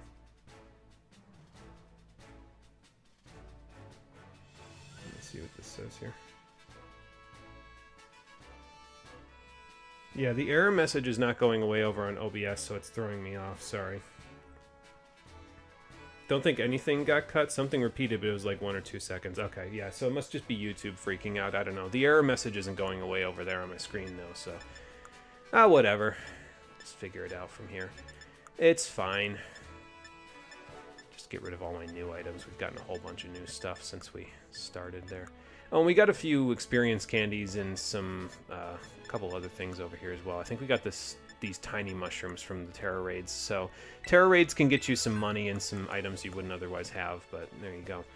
What was I looking for? Oval Stone, that's what I'm looking for. Give it to Happini so that we can evolve it right away here. Why not, right? I mean, it's not like I'm going to use the Oval Stone for anything else, so... Just let Happini passively sit in the back of my party, and then go from there. Now, normally, in order to get to Cortando, we could go that way. But since our Pokemon are already like level 12, level 13, let's go down here instead. Don't we go here? I don't remember what this item is, so I guess I'll grab it while I'm at it. Full heal. That's not bad. Could also grab a Mareep while we're down here as well. Wouldn't be a bad idea. See if I can catch one unawares here. Not that one. Definitely not the one that's walking right towards me. It seems to have lost me in the grass, but not you. You. Didn't get the preemptive. That's okay. Alright, let's see. So, we'll leave you out there, Meryl, so you can get some experience, but let's send in Houseplant. Because Houseplant has a resistance to Thunder Shock. Oh, okay, the error message went away. Alright, cool. I didn't realize whether it was going to update in real time or not over there, but it actually does. That's interesting. Better than what it did on Twitch, because on Twitch I couldn't even see that, so... Or maybe it's just because OBS is updated in the time since I stopped streaming. I don't know. But either way, I can actually see in real time when there's a problem now. you know, rather than having to look at my screen all the time. I am out of Pokeballs. I guess we're going to stop catching things after this, because I could catch them in Great Balls and Ultra Balls, but this is still the early game, so we'll save those for, like, later in the game, you know. Let me take a drink real quick. I don't think I've been drinking enough water. Well, Happiny will turn into a Chansey in about 2 seconds once we get it a little... You know, I'm going to use an experience candy, because the next battle is probably going to get it, like, 2 levels, so... Instead of that... Let's just give an experience candy. And we will stick Mareep in the box. I really like Mareep. It's one of my favorite Pokemon, but... and its evolutions as well, obviously. But I'm not going to be using it for this particular run. I will be using a Mareep in a different Pokemon run, but not for this game. So. Alright, EXP candy, extra small. Got a whole bunch of them. Might as well use one of them just to do this.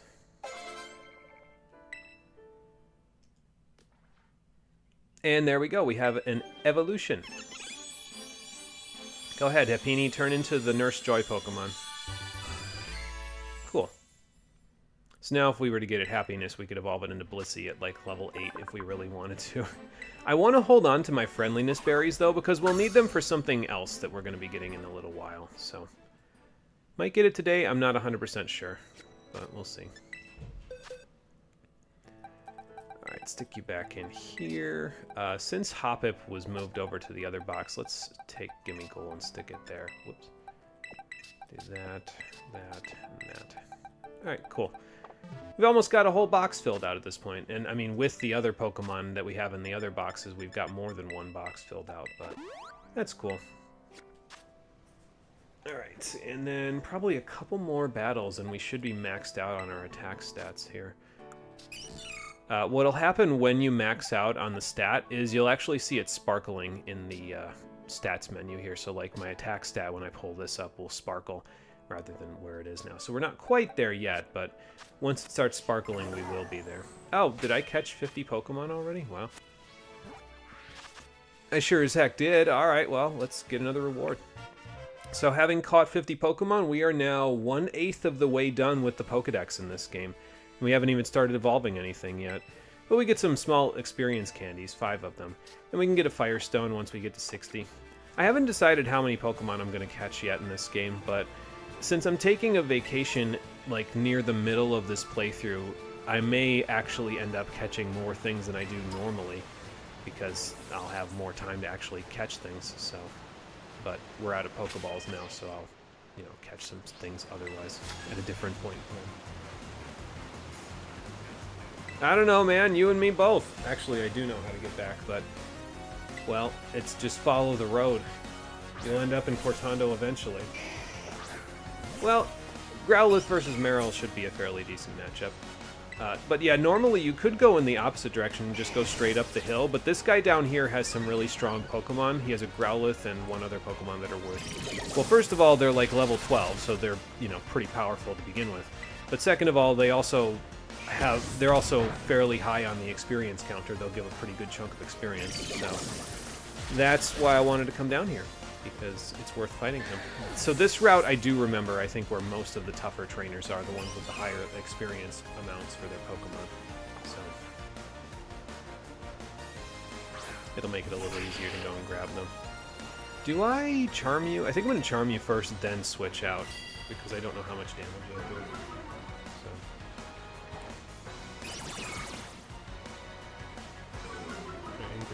This because it's still not showing. Alright. It was showing my, it was still showing that I had the error message basically on my chat there. So, which obviously is no longer true. Now the nice part about having a fairy type at this point is that the Sableye is not even remotely all that threatening because, well, I charmed it 1, so this Shadow Sneak will do not much. And 2, Play Rough will probably one-shot it as long as I hit. So, Interceptor, do yo thing. Or miss it, because I don't have a wide lens on you yet. That's why I bought a wide lens, and I will probably buy another one, because we will have more than enough money to do that. To have 2 of them. And I'll need 2 of them anyway, because, well, if this is going to keep happening, obviously I don't want it to keep happening. So, Interceptor, I will give you an eyeglass. Not to worry. There you go.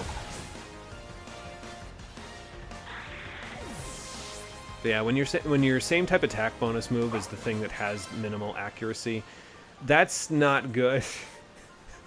You really don't want that to happen. Well, we got a couple of Pokedex entries, so that's good. That's terrible advice, actually. So here's the thing. You can ask Nurse Joy and say, I don't know where I'm supposed to go at the Pokemon Center, but here's what happens with that. Instead of pointing you to the challenge that you are at the closest level for, she will instead point you at the closest challenge in location, even if that challenge is 50 levels above you.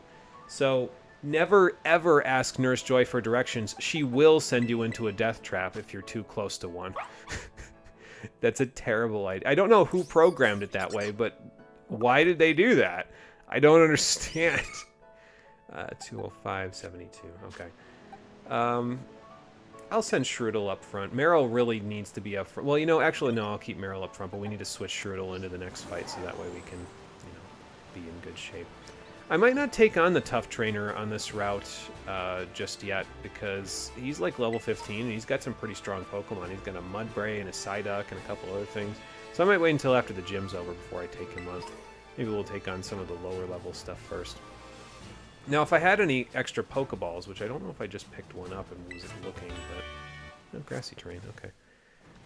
If I had any extra Pokeballs, if I go up here, this land bridge leads to South Province Area 4, but the Pokemon that are actually on the land bridge are a little bit weaker than the Pokemon that are normally in South Province Area 4, so they're in like the level 8, 9, 10 range, whereas normally they'd be a little higher, they'd be like closer to the 17, 18 range. So, if you want to catch something that's normally only available in South Province Area 4, but you want to catch it at a little bit of a lower level, you can always try your luck with the land bridge there. I'm going to heal, and we'll buy some Pokeballs while we're here as well, just because it's better than not doing that.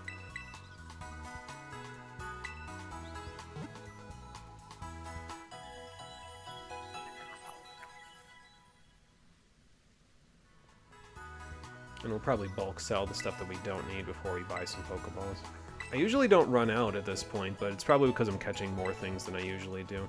I'm not really thinking in terms of catching stuff. I'm kind of just catching whatever happens to pop into play. If it's like, oh, I don't have that yet, you know. So, let's see, keep those. Actually, I'll keep the net balls. Those can still be useful for any high-level bug or water types that we find, so I'll keep those. The rest I'm not so concerned about. Don't need those. Don't need that or that. And then what else? Good there. Don't need two of these, don't need two of these, or two of those. I usually like to sell duplicate TMs unless it's like something I really, really want, but typically the things that I really, really want don't, you don't find duplicates of them, you know, so. There's something that you get one of, and then you have to go and farm for materials in order to get the rest of them, so.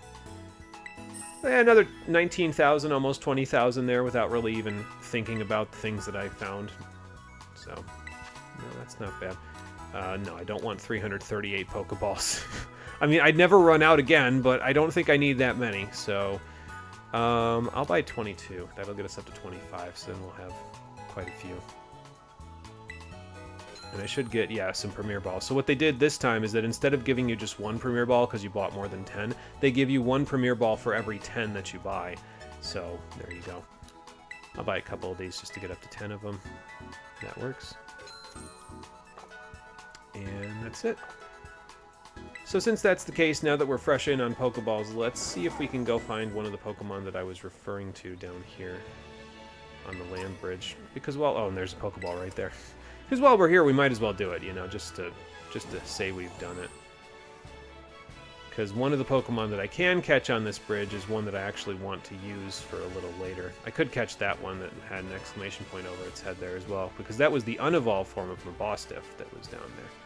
But, you know, I could catch a Starly while I'm at it, too. Here's a Staravia, but it's level 25. That's a little high. I don't think I want anything to do with that one. That Starly's facing away from me. The Starly is not the one that I'm looking for, but there is another Pokemon further up the path here that may show up. It doesn't always show up, and if it doesn't, we can always find it in West Province Area 1 instead, but it might show up here, and if it does, I'd like to catch it. So, I'll switch Strudel in, actually. An Acid Spray shouldn't KO from here because it hasn't had any special defense lowering. So. Now, Starly's actually pretty good for the first two gyms because the first two gyms are Bug and Grass type respectively, and Starly evolves into Staravia, if I remember correctly, at level 14, so it can be in a middle evolution stage before you even fight the first two gyms, and that's really solid for them. And Starly itself is pretty powerful, so obviously Staravia is going to be even stronger.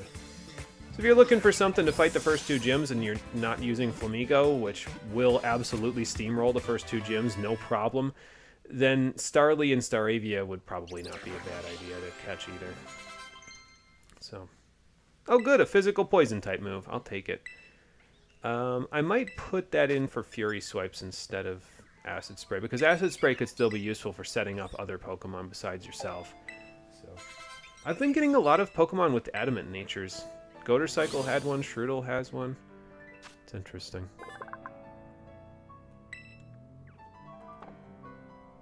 Alright, so we'll let Starly go in the box. I think pretty soon that box 1 is going to be full and it'll start like filling up a different box. Let's go see if that's the... Oh no, it's going to go to the party because I have more room in the party. I forgot that. Yeah, so after this, well, they'll still stick Pokemon in my party, but once we get 6 Pokemon in the party, it'll start sticking the Pokemon into... box 2 instead, so.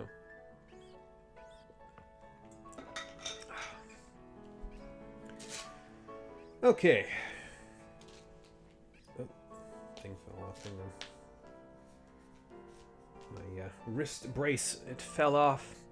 Alright, cool. Good now. You gonna follow me, Hoppip, so we can see if we can find the Pokemon I'm looking for? Matter of fact, I just found it. It's right up here. It's another puppy! We have swapped over from using Pokemon that are No Thoughts Head Empty to exclusively using dogs here. Because why not? Oh, I'm out of the thing. Okay, well. So much for the element of surprise. Yeah, Spupa evolved into Vivillon. I actually did that off-screen because I was training Knackly in between the second and third streams up in order to get it to level 20. So it happened off-screen, which is a little unfortunate, but, yeah. You only ever get the fancy pattern Vivillon and Paldea, which is kind of a shame because I would have preferred to have gotten the polar pattern, which is what I normally got in X and Y. Because I like the polar pattern a lot better. I just think the fancy pattern just looks too bug-like. When do you ever see a blue bug in a Pokemon game? There's like Heracross and like 2 others, and that's about it. So, I can't even think of the 2 others. All I can think of at the moment is Heracross. Anyway, let's catch this Rockruff. We will use it for something. Because as it turns out, it evolves at a fairly convenient level for one of the fights that we'll be doing later on in the game. So.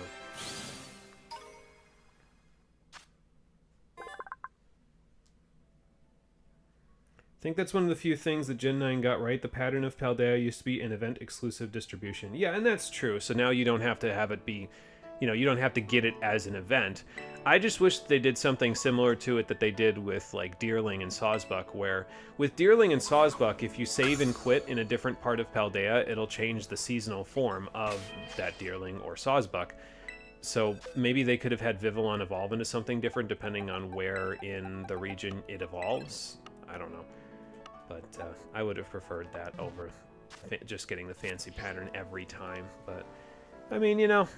If you never got the fancy pattern before and you're a collector, I guess this is one way to get it, you know? So, I'm not as big a fan, but... Oops, sorry, Hoppip, almost just ran into you. Which other trainers have high-level Pokemon in this route? I think it was mostly just that guy, that backpacker down there, or whatever he was called. Because I think the rest of them pretty much have, other than the tough trainer, pretty much have one Pokemon and that's it. Maybe that guy down there has more than one. I don't remember. I barely ever fight this guy, so... Probably. You're wearing the same uniform, so I would hope so, unless you're just wearing it because you like the pants and the suspenders. Let's see, 261, 216, 368. Okay. So Strudel needs to catch up a little bit, and Meryl will get there soon enough. I haven't even been paying attention to what these people say, honestly, for the most part. I've just been clicking right through. I feel like we need the royal pattern somewhere. It was locked to the northern area of Japan. It was a pain in the rear to get because you needed a Japanese 3DS to select a specific part of Japan as your set location. Yeah, I could see that being a bit of a pain then, yeah, for sure. Well, yeah, I mean, I don't know. Like I said, I liked my polar pattern, but I can't have it unless I import it now. So, is that a... No, I thought that was a Dunsparce over there. It's a Hoppip. I was going to say, is that a Dunsparce on this side of the river? They spawn in Area 4, but they don't spawn on this side of the river, typically. Let's see how much Poison Fang does. Eh. Not bad, Strudel. Not bad at all. I think we're going to be going places with this little guy. I'm planning on using him as kind of a cleanup agent for the second gym, but I have an ace in the hole for the first gym. So. Now, how many experience candies do I need to use for Meryl to get it so that we all get to level 15 at about the same time? Let's find out. Yeah, there's like Fletchender and a whole bunch of other crazy stuff that's in the high teens, like low 20s over in South Province Area 4, so gotta be a little careful if you go over there. Let's see, 424, 213, 168. So probably if I give you 2 experience candies extra small, you can be at 224. And then when Smoliv gets to 15, you'll get to 15 as well. We just need to make sure Strudel gets in and does some stuff, so let's put him in front and heal him up a little bit. I'll use some of the lemonades that we didn't use when we did the Titan fights, because why not? And then let's just use a potion, top off Smoliv as well. There we go. Let's go see what's in this Terra Den. Because why not? Oh, Pikachu. Wow. It's another one I wouldn't expect to see on this side of the thing. Terra Normal Fomantis. I don't think you can get a Fomantis until quite a bit later, actually, so this is also not a bad one to go looking for. Master McEwen, do you mind helping me catch this one? Because I don't think you can get a Fomantis until Sokorot Trail, or... No, Tagtree Thicket, I think, is the first place you can get it, but that's in, like, the 30s. This is a level 12 Fomantis, so... If I can catch them earlier than I normally would be able to, I wouldn't mind doing a few, like, 1- and 2-star Terra raids, but I don't think the 1- and 2-star Terra raids will be around for very much longer, depending on how quickly we do the gym badges. Alright, let's go, team! I heard the Kricketune. Oh, there it is. I was like, Kricketune in here somewhere. Alright, anyway, let's just kick it in the face. For reference, this Fomantis is level 12, so since Master McEwen is level 23, he will annihilate it easily. You cornered the market on Deerling patterns until this game came out. Yeah. Yeah, because most people probably didn't want to spend the time to get all the different versions, you know, but if you wanted to spend the time, it was well worth it. Alright, Fomantis, you're mine! That Fomantis is huge! Because of the Terra Den. It's making it stronger than it normally is, larger than it normally is. No Herba Mystica down here, though. That's not until, like, the really high-level star raids. And, unfortunately, one of those Herba Mystica that we got as part of the Mabostiff questline that we did with Arven is required in order to finish all of the school events in the game. So, we will probably not be finishing all of the school events in the game. I'll be getting right up to the edge of that one and then saying, no thanks. But, you know. Although I suppose there are sometimes mystery gifts that let you get that Herba Mystica for free, but I don't remember if I need Nintendo Switch Online to get that. I can look it up, I guess. So anyway, we can evolve this Fomantis into a fancy pants praying mantis if we want to later, but... Alright, I'm checking its moveset because after the Silicobra with Coil, I don't know what even to expect anymore. No, that looks about right, honestly. That looks about normal. Jolly Nature is pretty good, though, for this Pokemon, because it's mostly a physical attacker, and I think it has pretty abysmal speed, so... Having something that boosts that while not affecting its primary attacking stat is not bad. Okay, anyway. Maybe we'll get into another trainer battle or two, and then that's it. After that, we'll head up to Cortana. Let's go see what trainer battles we can find on the way here. No, not a battle with an Azurill, a battle with the trainer. Maybe the trainer can have an Azurill, but not a wild one. More like Deerling was locked into its spring coat unless it came from Gen 5. Oh, okay. See, I didn't know that part. Okay, that's interesting. I didn't realize it was locked into its spring coat in every other game. Unless it came from Gen 5. But yeah, at that point, it's like, well, who has Gen 5? You know what I mean? So if you have it, okay, cool. Then you're going to be able to get its other forms. If you don't, then you're going to be relying on strangers to get its other forms. So I'm going to catch this goofy-looking Tasmanian Devil Dog because why not? It's got Intimidate. That's worth something, probably.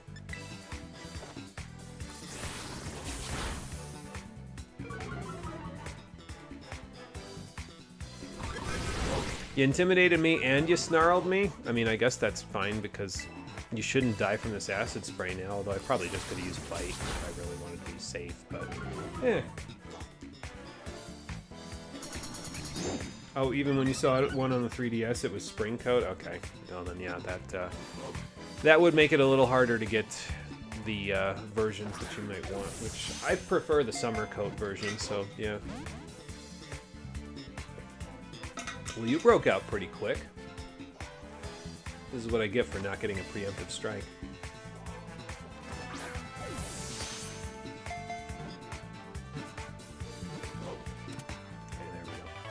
That's why you were wonder trading fall and winter patterns back when the 3DS Online feature still existed. Yeah, I could see that being helpful for people then. Yeah, for sure.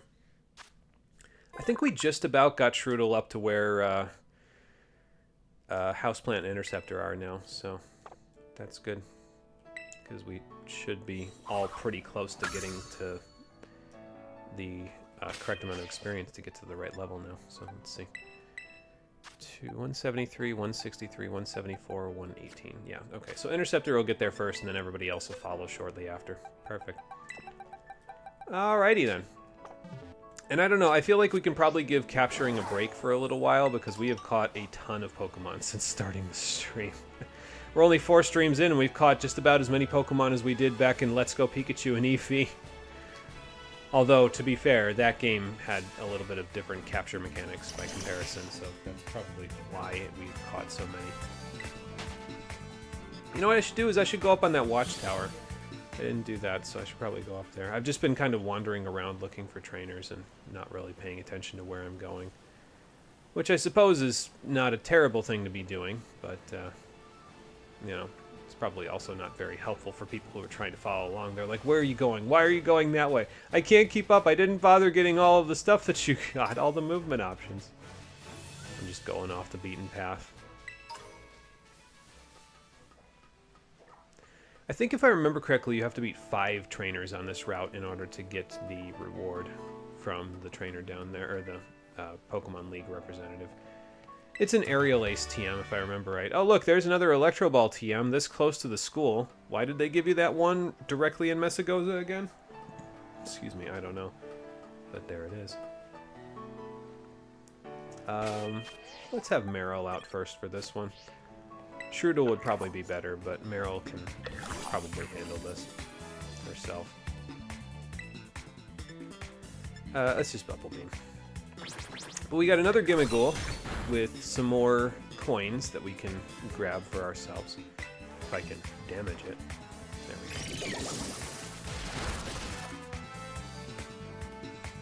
Still watching, Pad? Got bored of lurking and stalking. Oh, that's okay.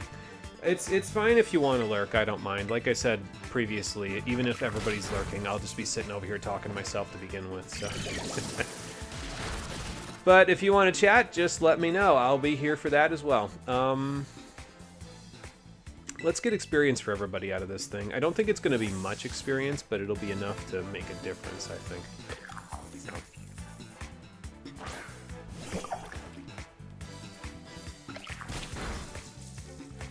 And then I can't use Swift on you. I could absorb you.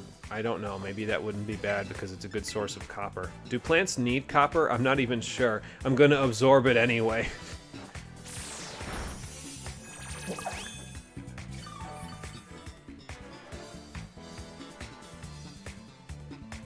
Alright, and then bring Strudel in. I probably...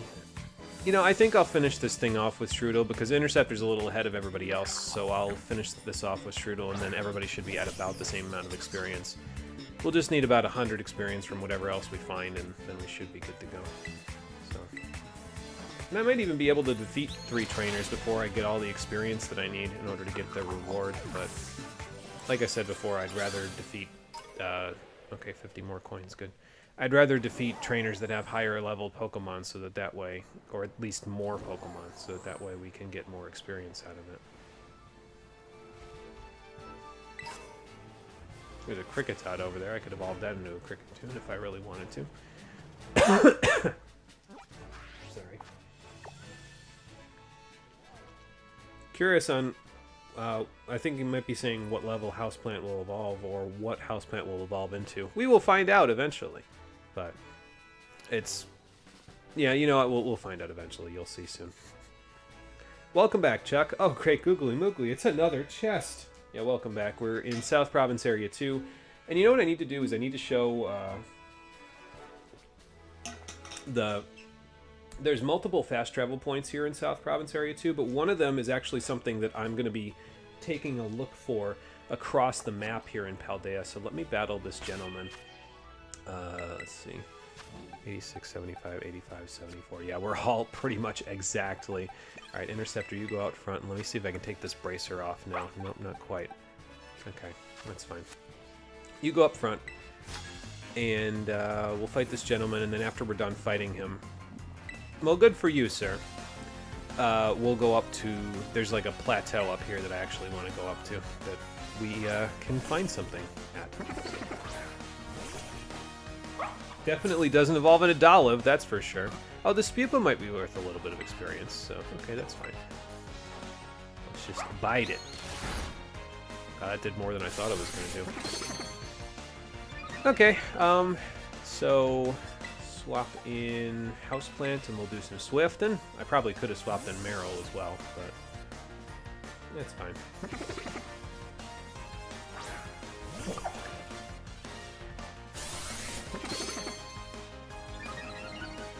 Because it's raising physical defense, so a special attack will just get around that, but you all knew that already. So, that's the thought process, though. Oh yeah, and there's a couple of other items that I can pick up once I get everybody to level 15, so probably wouldn't be a bad idea to just show those off. Alright, well, we've got 2 of them to level 15 now. Baby doll eyes? Over tail whip? I don't... Well, you know what? I'm probably going to be getting rid of that move shortly anyway, so I don't think I'm going to bother.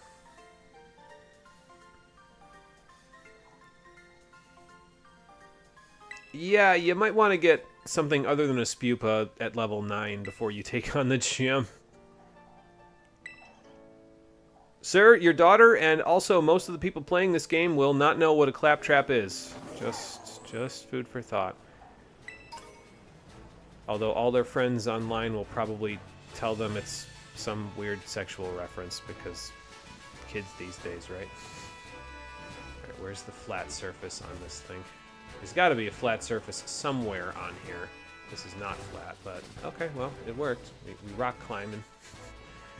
So, alright, where's the sign? Here we go. Here's the sign I'm looking for. So this sign tells you that we are looking at one of the 10 sites of Paldea, the Grand Olive Orchard. And well, there's a gimmick gold with a coin on top of the sign, but I think you have to click on the sign, and once you click on the sign, the sites of Paldea become a fast travel point that you can then return to at any time. So we can now fly back here if we want to. Like it said, there are 10 sites in Paldea that become fast travel points once you find them, and we'll be finding all of them across this playthrough. So, oh, there's a Tinkatink over there. I should probably go catch it. Because why not? It's a new Pokemon to add to my collection. I'll start with Strudel, and then we'll send Meryl in, because I don't think Strudel can do much to a Steel Fairy type. Especially not one at level 13, good lord. I mean, biting it isn't going to do anything. A normal type attack isn't going to do anything. A poison type attack will do literally nothing at all. So, no, it was on the side instead of back. That's yeah, none of these moves will do basically anything. So, Meryl, I'm going to need your help.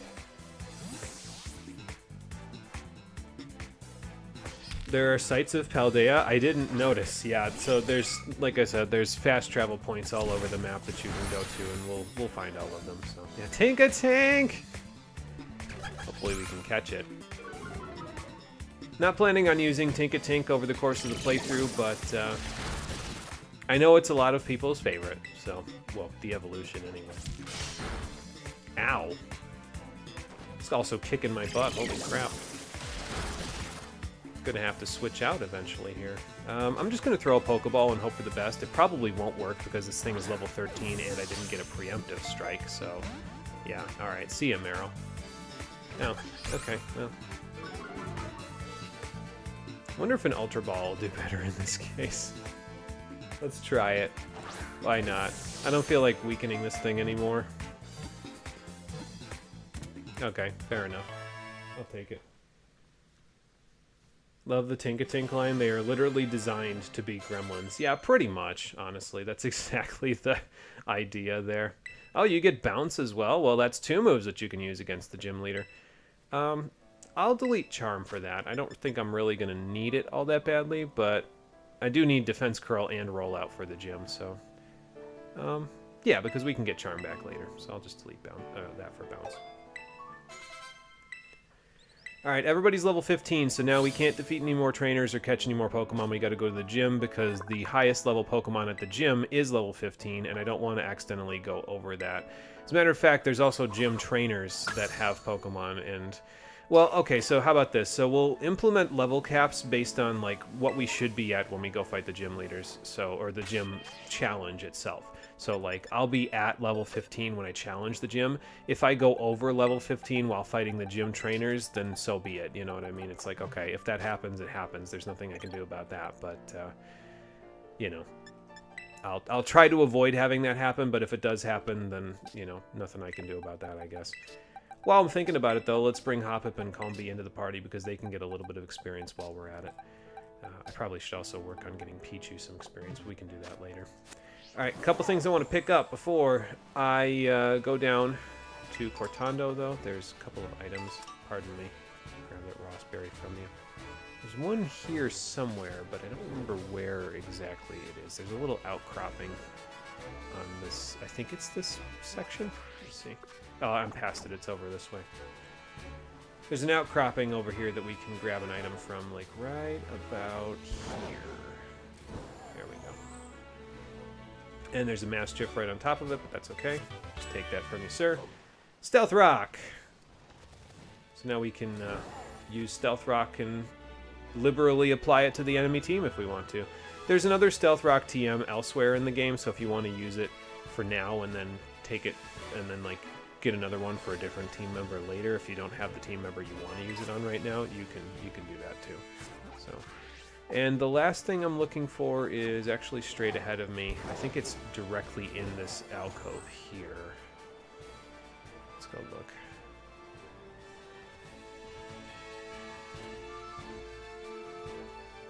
And parachute in for the landing. There we go. It was almost clean. It wasn't quite clean, but it was almost clean. Using all those movement options, because why not, right? Okay, here it is. This is what I'm looking for up here. A bulk up TM. So, yes, we have Calm Mind and bulk up, and we haven't even gotten the first gym badge yet. So, there's quite a lot of good stuff to find if you look around the open world a little bit, as you can plainly tell. So, then again, some of it is only available if you do what I did, but, well, I showed you how to do what I did, so if you chose not to at this point, and I'm getting items you can't get, I'm sorry, I'm not trying to be, I'm not trying to rub it in, but you did make a decision. So, there's Wild Jigglypuff available here too, well. Alright, Marie, gonna head to sleep. Been sleeping pretty bad lately. Sleep study next week cannot come soon enough. Well, hopefully the sleep study goes okay, but hopefully you get some sleep in the interim, so have a good night. Alright, heal up here. We've got a couple of extra flying types, although Hoppip doesn't know a flying type move currently. But just in case we need the flying type for a resistance in the battle, we've got it now. That being said, I don't really foresee myself needing Hoppip for this gym battle. Maybe for the next one, but not for this one. So, let's see here. Just check the stats, see if we can take that off yet. Nope, nope, and nope. Okay, that's fine. Let me rearrange these moves as well, just so they're not just sticking out like this. And stick your Poison Fang up top. Stick Acid Spray down here, because it's for special attacks. And, okay, I think that's good. So we won't take off the bracers just yet, but if Meryl doesn't finish up attack by the time we get to the gym battle, I will take the bracer off of Meryl because I want Meryl to have the wide lens for the battle itself. So we'll work on that. Excuse me. Alright, but time to go to the first gym. And then after we're done with this, there's a couple of other items I want to go pick up, but the turnaround from the first gym and the second gym are very short. The second gym's level cap is only level 17, so we won't really be doing too much fighting between here and the second gym before we are basically ready to go for that one as well. Heck, we might even get that done today, depending on how quickly I do this gym battle. But if we don't, it'll be one of the first things we do on the next stream. So, alright, in we go. We'll see how Nemona feels about this once I finally do this. She'll be like, oh, you finally took on the gym, huh? What took you so long? Oh, you know, making all the roads safe enough in Paldea by defeating level 55 Titans. Say what?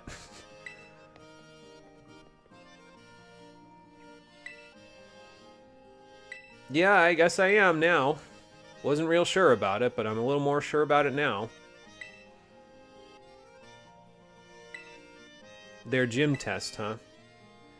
I really hope it's not a silly mini-game that uses this game's really weird physics engine to its advantage. Oh, okay, thanks. I'm sure it is for you.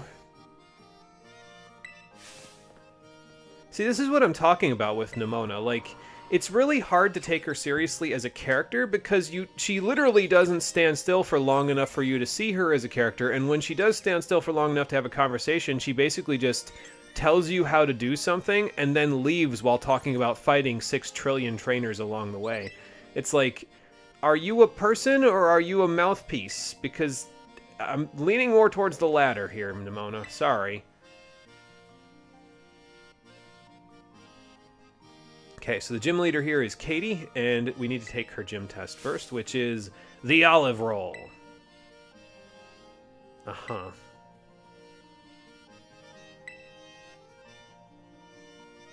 Okay, that seems like it has nothing to do with Pokemon, but sure, I guess if it's a tradition, I'll do it. Okay, thanks, I guess. This is going to be really bizarre, isn't it?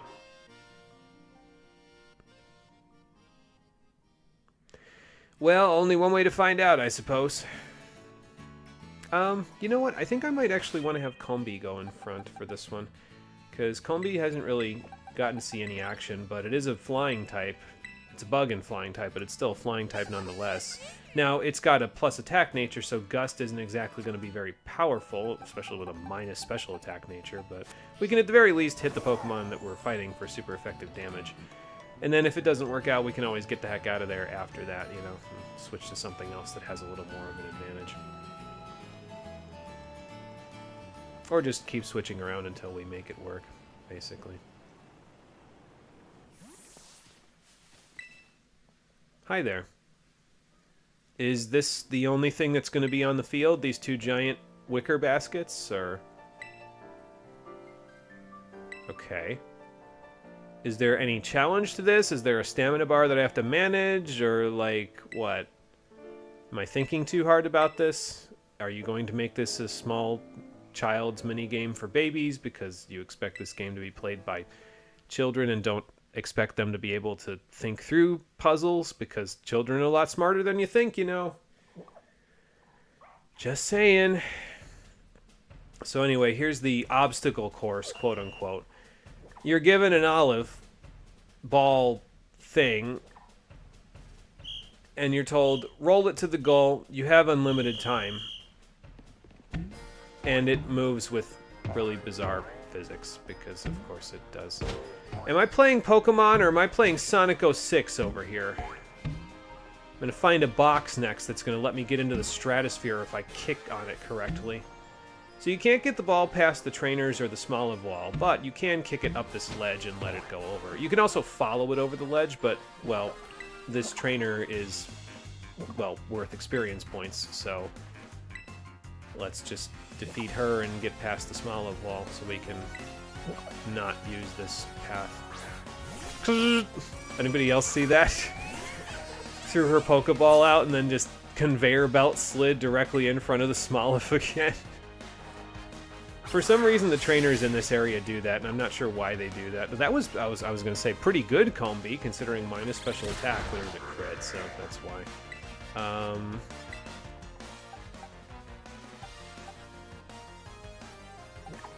I could send in Marrow and use Bounce. Why not? Big Olive, whoa!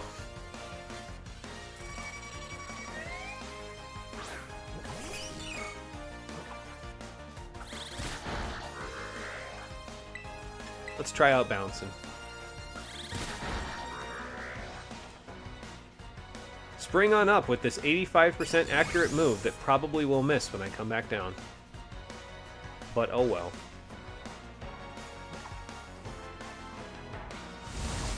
Well, we hit it, and there goes the Cricketune.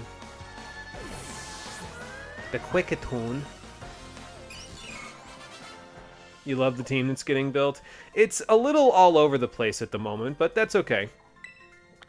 I like using, because of the fact that the experience share is on all the time anyway, I like using a big variety of Pokemon in this game, especially when I'm planning on using like separate teams of 3 to help out with the Team Star fights that are coming up, because it helps to have Pokemon that kind of specialize in those battles, so we're going to build a whole bunch of Pokemon out. Now, it's going to get harder and harder to do that later in the game for a couple of reasons. For one, we're eventually going to have our full team of 6, so having a bunch of extras in the team is going to be tougher and tougher. But for another, experience is going to be a little harder to come by the further along in the game that we get, at least from trainer battles and stuff. So we're going to need to find another source of experience, but we'll talk about that in a little bit. I mean, I don't need the shortcut, but I will take your experience points there, Antonio. Conveyor belt? Conveyor belt! He's got a Venonat, though, so I can't hate the guy. Venonat's cool. Okay, I mean, that might be a 3-hit, honestly. And since I avoided the Supersonic, I'm just going to keep going. Keep slinging those gusts, Combi. It'd be nice if you could learn a physical move to take advantage of your physical nature, but I'll take this instead. I could switch into Shroodle to avoid getting poisoned, but this Venonat probably also has Confusion, so I don't think I want to do that. I'll just stay in. It's fine.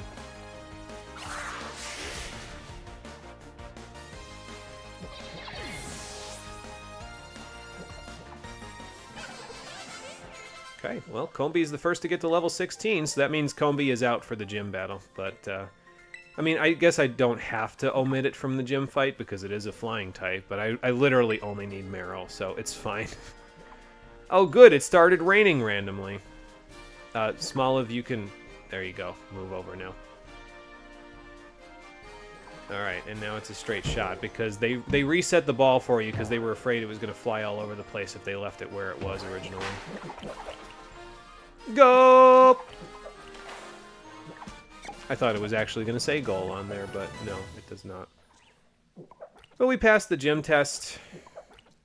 I feel like I've been patronized, honestly. But that's okay.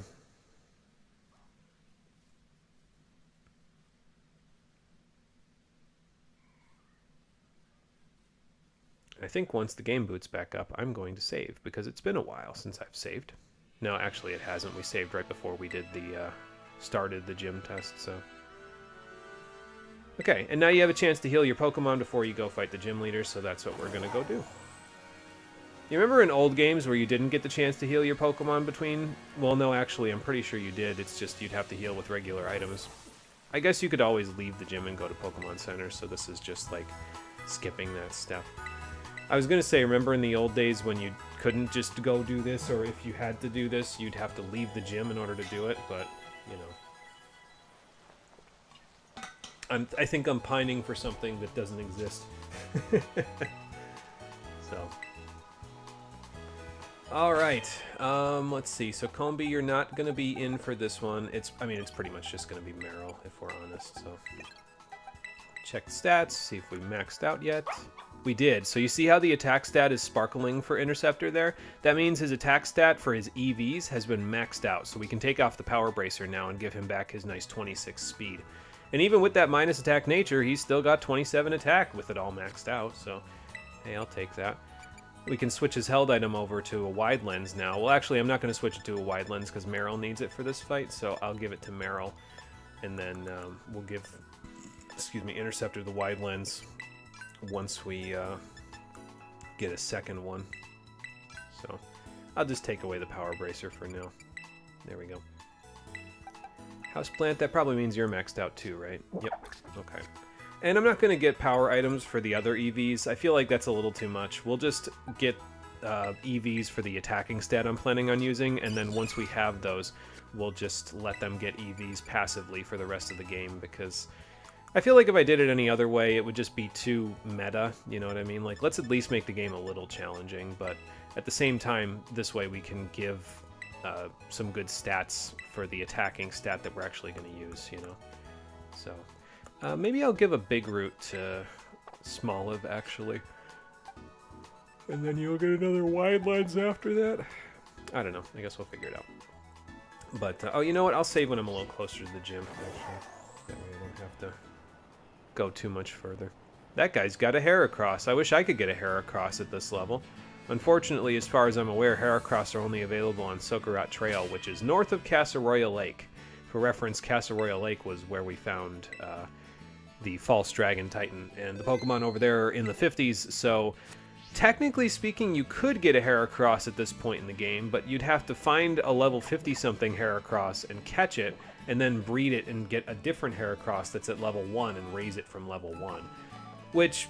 is not unfeasible, but it's pretty difficult to do when you have 0 gym batches because your catch rates are just very low.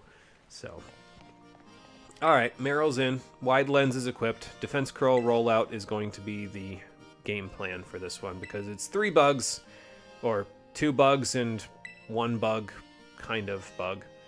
So, anyway, let's see what we can find when we challenge Katie. See what her team ends up being.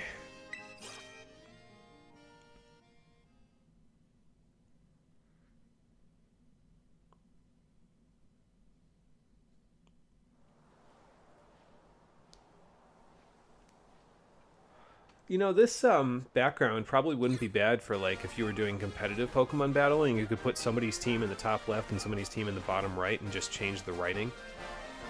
I might want to remember that. What, did you feed the Vivillon? Why don't you use a Vivillon on your team, actually, since you just had it? I feel like it'd be probably a pretty strong team member. But, I don't know. Thanks, I guess. It really wasn't all that hard.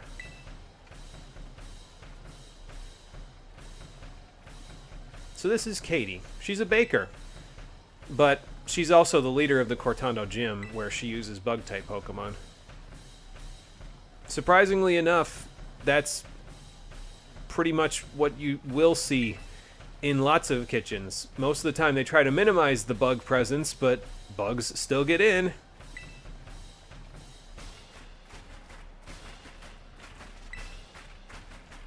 I mean, I suppose that's a fair way of comparing the two of them, but somehow I think most people wouldn't want to get a bug in their cupcake.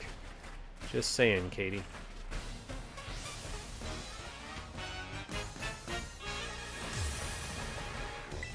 If you equip an Everstone to an Eevee and give it an Elemental Stone, will it not evolve?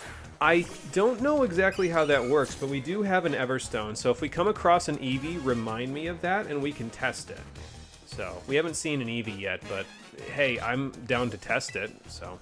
Anyway, 3 bug types for Katie to have, so Rollout is super effective against all of them. Meryl does not have huge power, but with Defense Curl, we can double the power of our first rollout so that it's even stronger at a lower number of rollouts. It doubles in power with every use, but if you use Defense Curl first, you'll start out essentially at the second turn of rollout from the first turn. Also, Meryl resists every single move that her first 2 Pokemon have. So, since that's the case, we can kind of just tank through it and roll out until the cows come home. A Baker. Nice. Yeah, there you go. A Baker as a gym leader. Alright, Meryl.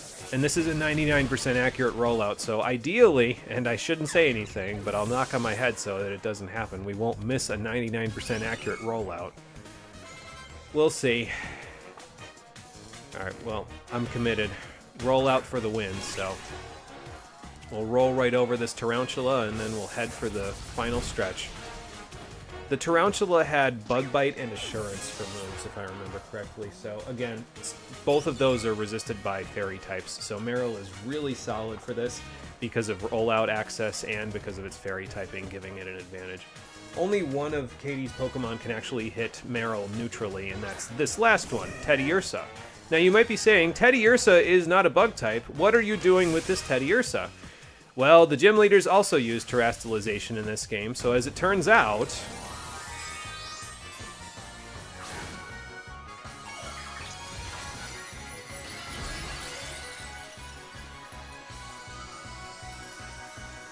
Bugbear! I get it. Goodbye. It had Fury Swipes and Fury Cutter. GG, Katie.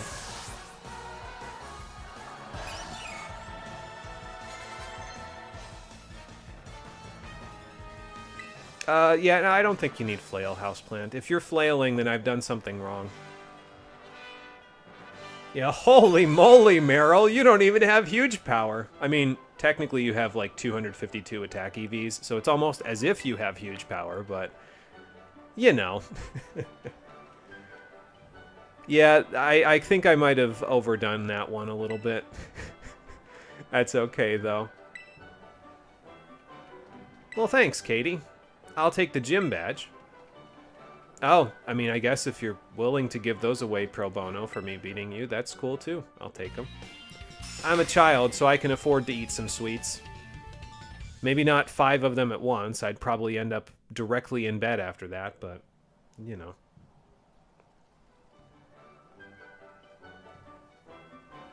So now the limit, so before, I think I mentioned this before, the limit in terms of the Pokemon level, the level that you can catch Pokemon at before they disobey you, before you get the first gym badge, it's level 20. Now that you've got gym badge number 1, you can catch Pokemon up to level 25 and they will still obey you. So that Toxel that we got, Roxas, he'll actually obey us now if we were to bring him into battle. So we could do that. But he's not really going to be needed until after we defeat the first Team Star battle, which has a level cap of level 21. So, also for defeating Katie, we get the Pounce TM, which always lowers the target's speed stat. It's not a bad Bug-type move, but Bug-type moves are kind of the weakest move type in the game now that Fairies exist, so... It's not bad if you can get same type attack bonus off of it, but it's not necessarily good either. Alright, bye Katie, thanks for the badge. And the sweets. Let's hope we roll right over the next gym leader just as quickly as we did that one. And I do have a plan for the next gym leader, but I need to go pick a couple of things up out in the wilderness before we do that, so... One of them's up by where we fought Bombardier, and the other one is all the way over in South Province Area 3. Well, good. Oh, I passed. With flying colors. Thanks, I think. Yeah, you know, just keep taking credit for that. It's not like I had a character arc with Arven over the past 6 hours that encouraged me to actually do the gym battles rather than just letting you goad me on. Mm-hmm.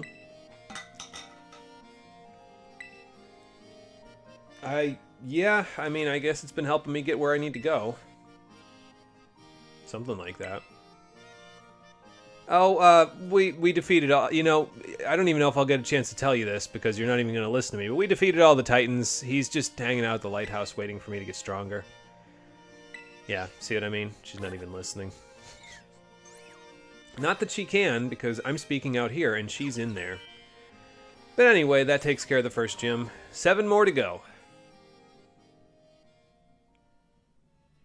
And we actually can only gain 1 more level on all of the Pokemon in our party right now before we hit the level cap for the second gym leader.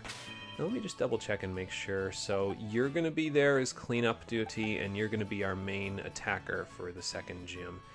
Because believe it or not, Hoppip, this Hoppip that we happen to get with Terra Flying and its plus attack nature will actually be useful for the second gym leader.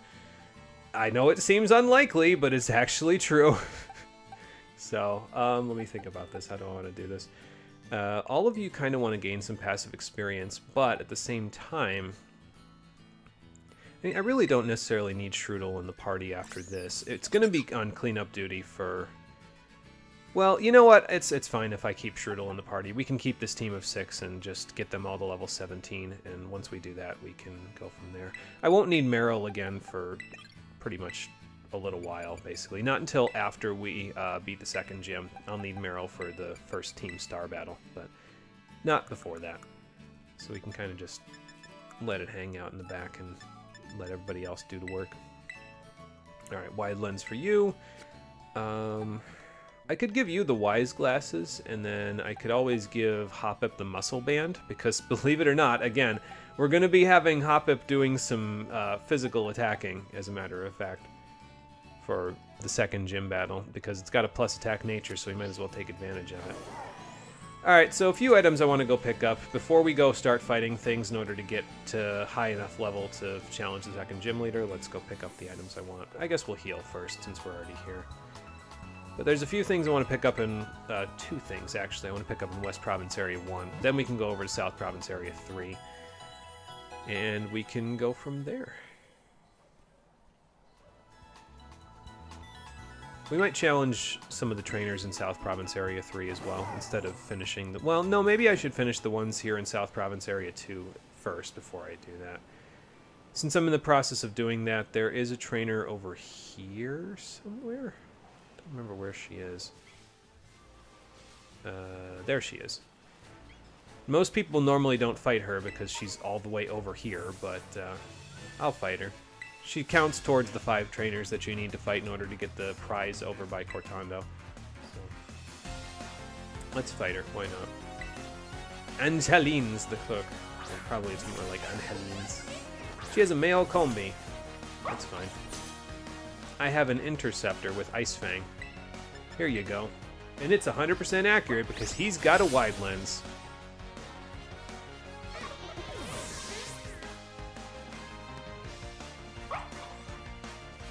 She's also got herself a Smoliv. I could just KO this thing with Ice Fang as well, but I'll probably swap in Strudel, actually. Try out Poison Fang. We just have most of the Elemental Fang moves at this point. I think I picked up a Thunder Fang TM as well, actually, while I was looking around East Province Area 1.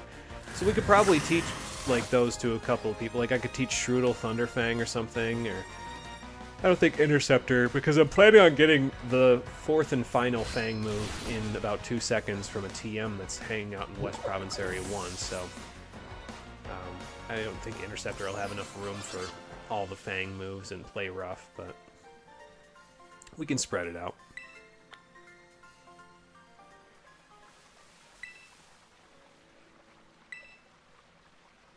Yeah, that's probably not a bad idea, but I generally don't make sandwiches because it causes my Pokemon to become more friendly, which also simultaneously causes them to dodge attacks a bunch. Oh, look, another Toxel. Now, we're in South Province Area 4 here, and I don't remember where it is, but if I remember correctly, there is a fixed... Okay, here it is. I was going to say, there's a fixed Riolu spawn here somewhere that I actually... This is not the fixed one. This is just a regular Riolu. I think if I remember right, the fixed spawn is level 16, whereas this one's level 17. But I suppose it wouldn't be bad to just try and catch this one as well. I wonder if a Play Rough will KO. With all my attack stat, it might, so I think maybe I'll switch instead. You know what I'll do? I'll Ice Fang first, then I'll switch. Never know, might get the freeze. Oh, damn it. Ow! I forgot it has counter. Then I guess go to Meryl and use Bubble Beam, because that shouldn't KO either. I guess I could have Struggle Bugged with Combi as well. Ideally, I want to weaken it. I don't want to KO it, but I do want to have this Riolu because it will be useful for the first Team Star fight. So Meryl and Riolu will both be useful for that, but well, we'll get there in just a minute. Try out Bubble Beam first. Have some bubblers. Okay, that should be good enough. Will you go quietly, or will I have to use a stronger Pokeball? Probably have to weaken you a little more, actually. Yeah.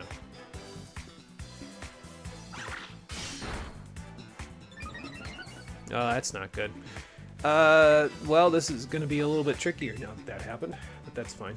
Let me try Struggle Bugging you. It won't really make much of a difference in terms of the attack boost that you just got, but that's fine.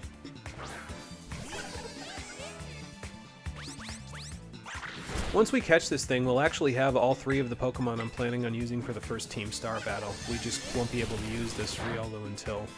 Well, we can actually use it before the second gym, but it can't gain a level before the second gym because of the fact that it's already level 17, so... Combi might be going down here depending on whether this catches or not, but that's okay. Okay, good.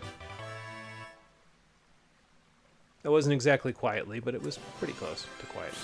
Oh, look at that. We've already got most of our guys almost to level 17 just from that. Fair enough. And actually, I definitely won't be able to use this thing because what I'm going to do with it is I'm actually going to grab Riolu while it is daytime right now. I'm going to take it out of the box because Riolu evolves into Lucario through Friendship, but it only evolves into Lucario through Friendship during the day. So since it is daytime, I'm going to grab it out of the box real quick, and I'm just going to do that evolution right now. So let's take the other berries that we had and feed him the berries, and then once we fed him the berries, we can just feed him all 12 Quallot berries. There you go. Have 1 Kelpsy berry as well. And then I'll hold on to these because I think 13 should be enough if I evolve, or not evolve, I level you up now, so there you go. It was not quite enough. Okay, well, have 1 more then, because 1 more should be enough at this point. And, you know, as a matter of fact, have 1 of these just so that way I can say for good measure I did that. Oh, you know what? I know why it's not working. It's because I didn't have the Soothe Bell on him, so... Whoops, that's my bad. But let's give it to him so that way we can just walk around with him and that should get him enough experience to... Sorry, level up. Should drink some water here if there's a catch in my throat. I'm not thinking ahead of time here because the Soothe Bell, the reason why that worked with, whatchamacallit, with Azurill is because it had the Soothe Bell on. But I can always go get some more Friendship Berries off screen, and then I'll just double check and see if Riolu's ready to evolve after that. But it is basically something that I'm thinking about evolving. I need to evolve it, just need to evolve it during the day, that's all. You can go here, and it can be at a maximum of level 21 because that is where the first Team Star Battle's level cap is level 21. So... I'm thinking about it. I'm like, why is it not getting ready to... It should be ready with all those berries, but no, it's because I didn't give it the Soothe Bell. Okay, what else do I need here? I really should probably go and heal, but it's probably fine. I'll just stick near the water and go from there. I need to go to... I think it's right about here.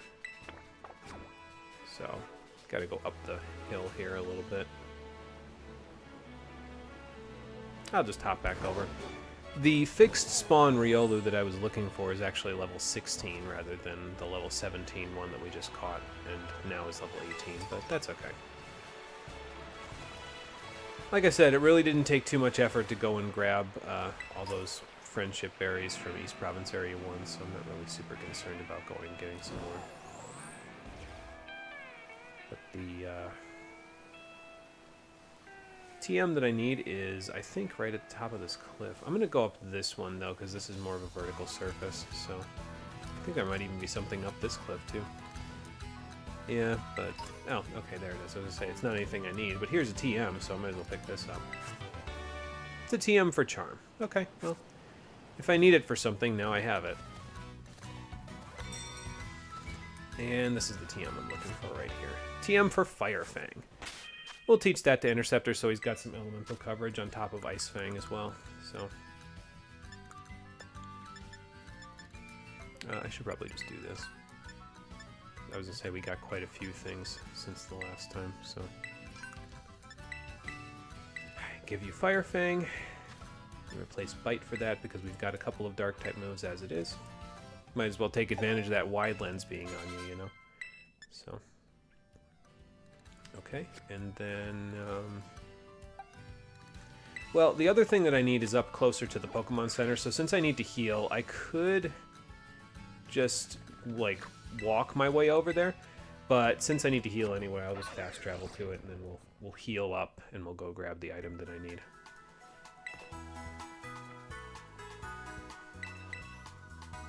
Yeah, there's that I don't know where to go thing that I was talking about with Nurse Joy.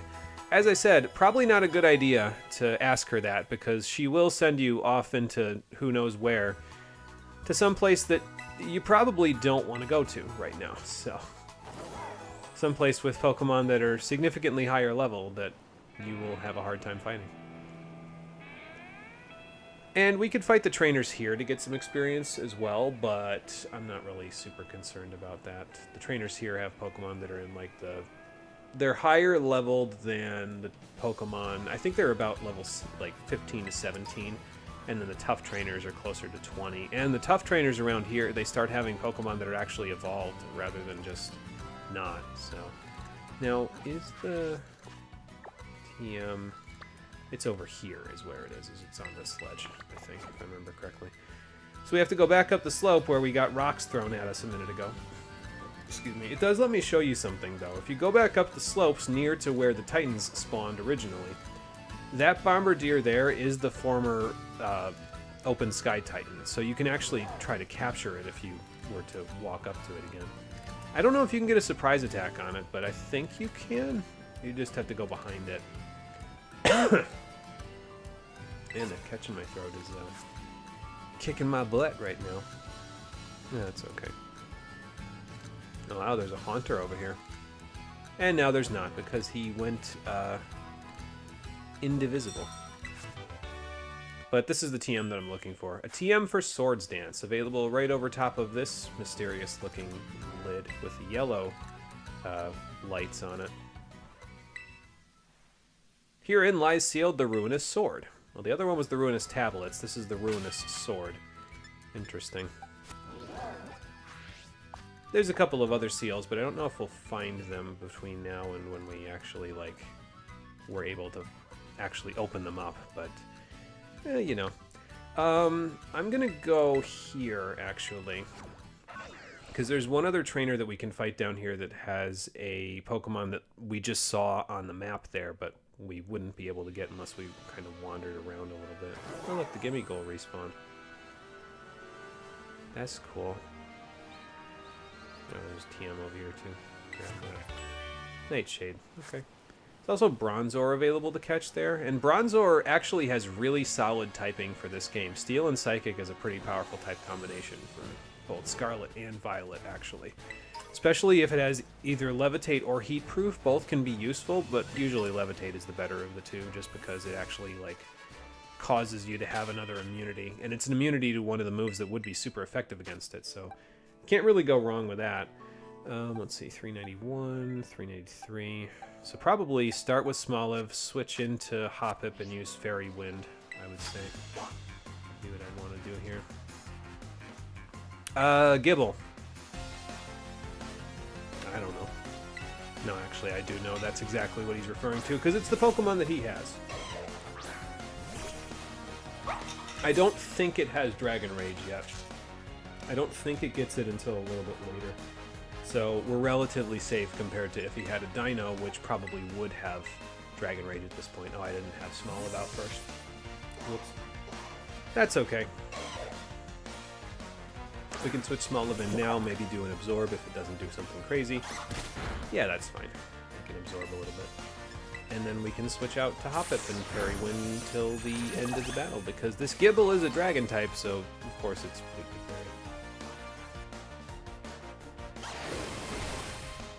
Fairy. And I forget if this is 4 trainers here. I think this is only 4 trainers here on in South Province area 2. So since I'm pretty sure this is only the 4th trainer we've defeated, we'll still need to defeat 1 more in order to get the reward. Which I guess wouldn't be a bad thing to do, but I do want to go grab something before I do that. So I mean, I guess I can grab the thing next episode. I just don't forget.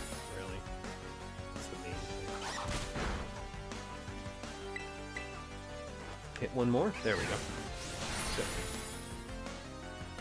I guess I could go fight that other trainer that said something like, "That's quite the haul," or something like that. But when I went over to get the bulk up TM, so that would be number 5. Oh, the answer to your question, it's Gible, obviously. Yeah. So Gible had the parameters, the anthropometrics that he talked about. And now that you've fought that guy, you can actually find a Gible for yourself. So if you want to catch one and evolve it into Garchomp, because as with pretty much every Pokemon game it's in, Garchomp is really, really strong in this one. You can now go find it. You can actually catch it at like level 13 or something, so it's pretty close to like the level that you'd normally be at right around here. 99, 281, so you 2 and you. Okay. The rest of them will get to 17 pretty quickly, so let's start with you. Sorry, Mareep, I've got places to be. My apologies. Oh, there's an item over here. Just slide back up, grab the item, and then slide back down. Here's the guy right here. I don't even remember what he has, but I guess we're going to find out, aren't we? That's what he said. What a haul!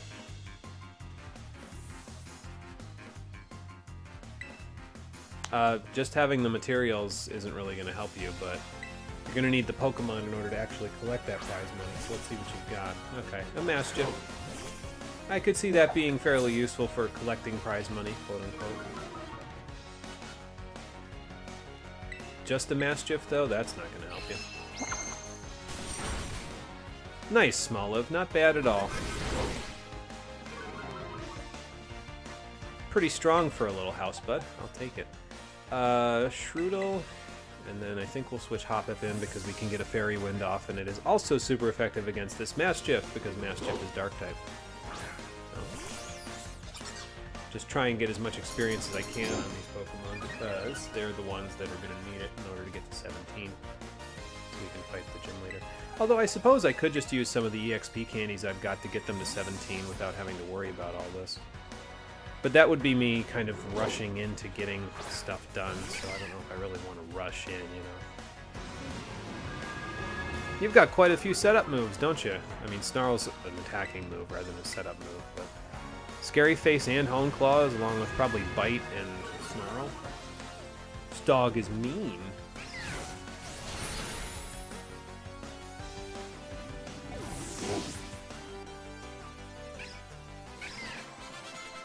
Alright, that's 2 level 17s. Interceptor's not quite there yet, but Meryl and Combi sure are.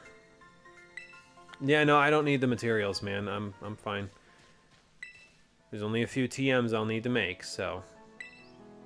And I don't even think I can make them just yet. I need to go wait until I go someplace else before I can even consider that. Now, Meryl evolves at level 18, but I'm not sure if I want to evolve it at level 18. I think I might want to keep it as a Meryl, because... I do want to demonstrate what happens when you get an Azumarill and why I don't want to use an Azumarill or didn't want to use one on my team, but I'm not sure if I want to do that by evolving it before I use it for its purpose, but yeah, maybe I will. I'm not sure yet. We'll see. 47, 171, 179. Okay, so Interceptor will get there first, and then you 3 are pretty much going to fall directly in line as we go. All right. Let's see if we've beaten enough trainers to get the reward. I think we have now. And then once we've done that, we can always fight the tough trainer later when we come back this way. Because if I fight the tough trainer now, I'm probably going to get a little too much experience. Well, maybe not, honestly. Let me think about the tough trainer's team. I know he has a Psyduck. I think he has a Mastiff of his own. And he has a Mudbray. So, yeah, we can probably handle that. Maybe I'll just save before I fight him, just in case. Okay, yeah, we've beaten 6. We only need to defeat 5. And we can get a TM for Aerial Ace by defeating those 5 trainers here. That'll help out with, you know, fighting the Bug-type gym and the Grass-type gym. So if you need some help with that, there you go. But, obviously we've already beaten the Bug-type gym. And the Grass-type gym is still something we need to consider, but before we do that, like I said, we need to get a little bit more experience. So let's go find the tough trainer. I think there's only one on this route, and it's this guy, this courier, this delivery guy. What does he start with? Does he start with his Mastiff, or does he start with his Psyduck? I don't remember, but I guess Hoppip is a good answer for both of those, so maybe we'll start with Hoppip. And we can go from there. We're going to need Interceptor to help out with the Mastiff, though, because Play Rough will just annihilate it. So we'll just need somebody in that can absorb the Intimidate, and then once that happens, we can swap to Interceptor and then go from there. And I mean, you know, if I really wanted to be super cheesy, I could just bring Master McEwen or somebody else in that's a higher level. And just be like, well, you're giving me difficulty, so I'm going to just destroy you in this fight now. Alright, Hoppip, use that physical attack. Use Bullet Seed. Not bad. See if you can hit more than 2. Nice. Now, Hoppip's physical attacks are not going to help us against Mudbray, because if I remember correctly, his Mudbray has the Stamina ability, which means every Bullet Seed, every hit of Bullet Seed, that is, will raise its defense, which would not be good.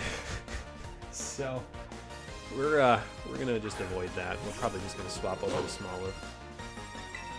Before I switch, let's Sleep Powder this guy. There we go. Good work, Hoppip. Now we could Fairy Wind now as well, but I might as well just go Play Rough immediately. Let's hope we don't get the turn 1 Wake Up. That would be no good. I guess it'd be fine. Interceptor will be fine against the Mastiff, but, you know, why tempt fate, right? I don't think... Let me think about this. No, I'm not going to be able to go into Shroodle in this fight because Mudbray has Bulldoze, so it's not really going to work out if I do that. But let's Play Rough. Here you go. Nice. Well, that should get Hoppip to 17 now, and then after that, everybody else will be 17 after this fight to begin with, so there we go. Okay, so Mudbray's out, and actually, you know, it might not be a good thing to send in Smoliv either, because the trouble with this Mudbray is it has not only Bulldoze, but it also has Double Kick, which can obviously be a bit problematic. So, we might be going back into Hoppip to do probably another Sleep Powder, honestly. What do you think about that? Yeah, Sleep Powder into Houseplant afterwards probably would be my best bet. You know what? Let me stay in and Play Rough first. I know it's probably going to just... Or no, I'll Ice Fang, actually. It's probably just going to raise his defense, but we won't need to worry about the physical defense after that. And I was going to say, and if we can get a big chunk of damage off, that wouldn't be bad either. So... Ah, he's got an Oranberry. Maybe I should have kept Covet, because then I could... Well, I can't take it, because I've got a wide lens, so never mind. We did get the flinch, though, so that's nice. I'll switch into Hoppip now. We'll get the Sleep Powder off, and then we'll switch into Smoliv and see if we can finish the job. I'm trying to think if I want to use... You know, I'll probably Fairy Wind, and then... Because I don't think this Mudbray has anything to hit me other than Bulldoze and Double Kick, and obviously it can't hit me with Bulldoze. Just get a little damage off first, see what else it can do. Okay, that's not much damage. I was hoping for a little more, but that's fine. Okay, yeah, it's just got Iron Defense, so... Probably all it's got is Bulldoze and Double Kick. It might not even have Stomp yet, unless he's just doing that to Flex, which he could be doing. Just going to try to get a little bit more damage so that way we can get Smoliv in, and even if we get like a an unlucky rock smash. That's what you've got instead of double kick. Or you have both, and I could just be not knowing. Either way, I think we've done enough damage now to where if I sleep powder this thing and we don't get like a turn 1 wake up, Smoliv can come in and absorb and finish it off. Or Swift, because Swift will actually deal more damage in this case. I keep forgetting that because Absorb is only 20 base power, whereas Swift is 60, and they get stab on both. So even with the super effective hit, Swift is still doing more damage. Or this thing could just wake up and annihilate Houseplant, which would not be very nice, but, you know, it has happened to me before. So, wouldn't be shocked if it happened again. Alright, Smoliv, you can do it. There we go. Good. Nice and easy, just like that. And with that, everyone should be level 17. Yep, perfect. Now, Shroodle didn't get a whole lot of experience there, but not to worry. Shroodle actually will come in handy for the gym test for the next gym, so... Well, we'll worry about Team Star later, because Team Star will be something on our radar soon enough, but not just yet. Alright, so the last thing I want to pick up, now that we're all at the correct level for the gym, I want to go back here to the east gate of Mesagoza, so we can go into South Province Area 3, because, if I remember correctly, there is a ledge right around here that we can't get up to unless we have the ability to climb up walls. So since we do, in fact, have that ability, it might even be this one right here. Whoop. There we go. That was backwards. No, it's not this one. It's one of these cliffs, though. It's not this one either. Might be one of the ones down here. There's a TM on one of these cliffs that I'd like to grab that will actually be useful for the next fight. It might be right there, actually. Let's go see. But as you can see, there's quite a few premium items here available on these cliffs. Yeah, this is the one I'm looking for. The TM for acrobatics. I am going to teach that to Hoppip, because physical Hoppip is apparently a thing, since my Hoppip has a nature that will allow it to do physical attacks without too much trouble. So, here's a TM for amnesia, I guess. But we are now ready. We got a Swords Dance TM, which surprisingly enough, if I remember correctly, Hoppip can learn. And we also got an Acrobatics TM, which Hoppip can also learn. Here's a TM for Water Pulse as well. Let's see what this says. 1-star Terra Ice Starly. I already caught a Starly, but I'll take the LP. Okay, so let's stick Shroodle out in front, because Shroodle will actually be useful for the gym test. As far as Hoppip goes, well, we're going to teach Hoppip Swords Dance and Acrobatics. Oh, you ain't never seen a playthrough like this one, let me tell you what. But Acrobatics has double damage if the user isn't holding an item, so that's an 110 base power flying type move that Hoppip gets same type attack bonus off of, and Hoppip has Terra Flying. So if we can get some Swords Dances off, this will actually deal a large amount of damage to whatever we're fighting. Like a surprisingly large amount. So now all we gotta do is go find Swords Dance down here. And there are other Swords Dance TMs if you want them for somebody else. So just, I know I'm giving them to Hoppip, but don't worry about that, it's fine. You can get them from elsewhere. Poison Powder or Sleep Powder? I mean, I guess I could remember the both of them. It doesn't really matter which one. And Hoppip's not doing anything after this anyway, so... I guess I'll just get rid of Poison Powder. So. Okay. Yeah, me too, Cole. Honestly, me too. Okay, so our Hoppip currently knows Swords Dance and Acrobatics. What in the world have I created? And we'll use those, hopefully, to fairly good effect shortly enough.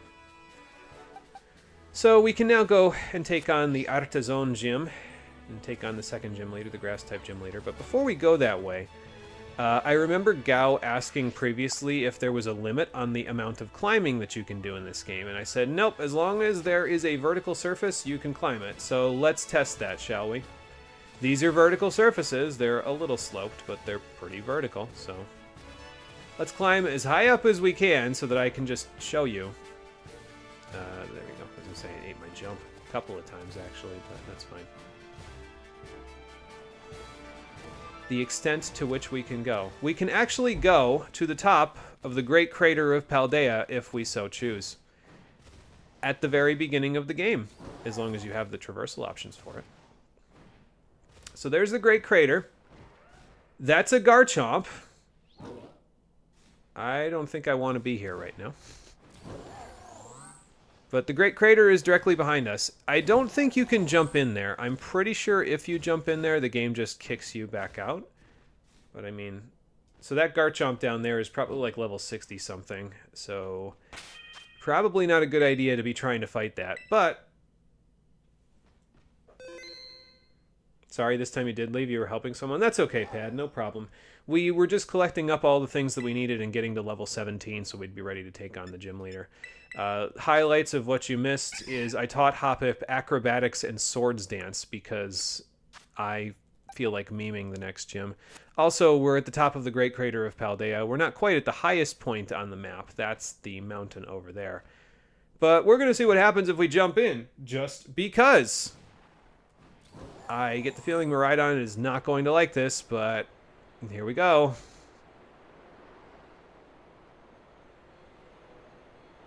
I also saved right before this just in case this gives me a game over. I've never done this, so I don't know what this will do. Like, I've gone down here when you're told to go down here, but... Oh, it doesn't even tell you anything. It just says, I don't know how or why you got here, but you're not supposed to be here right now, so get out. Okay.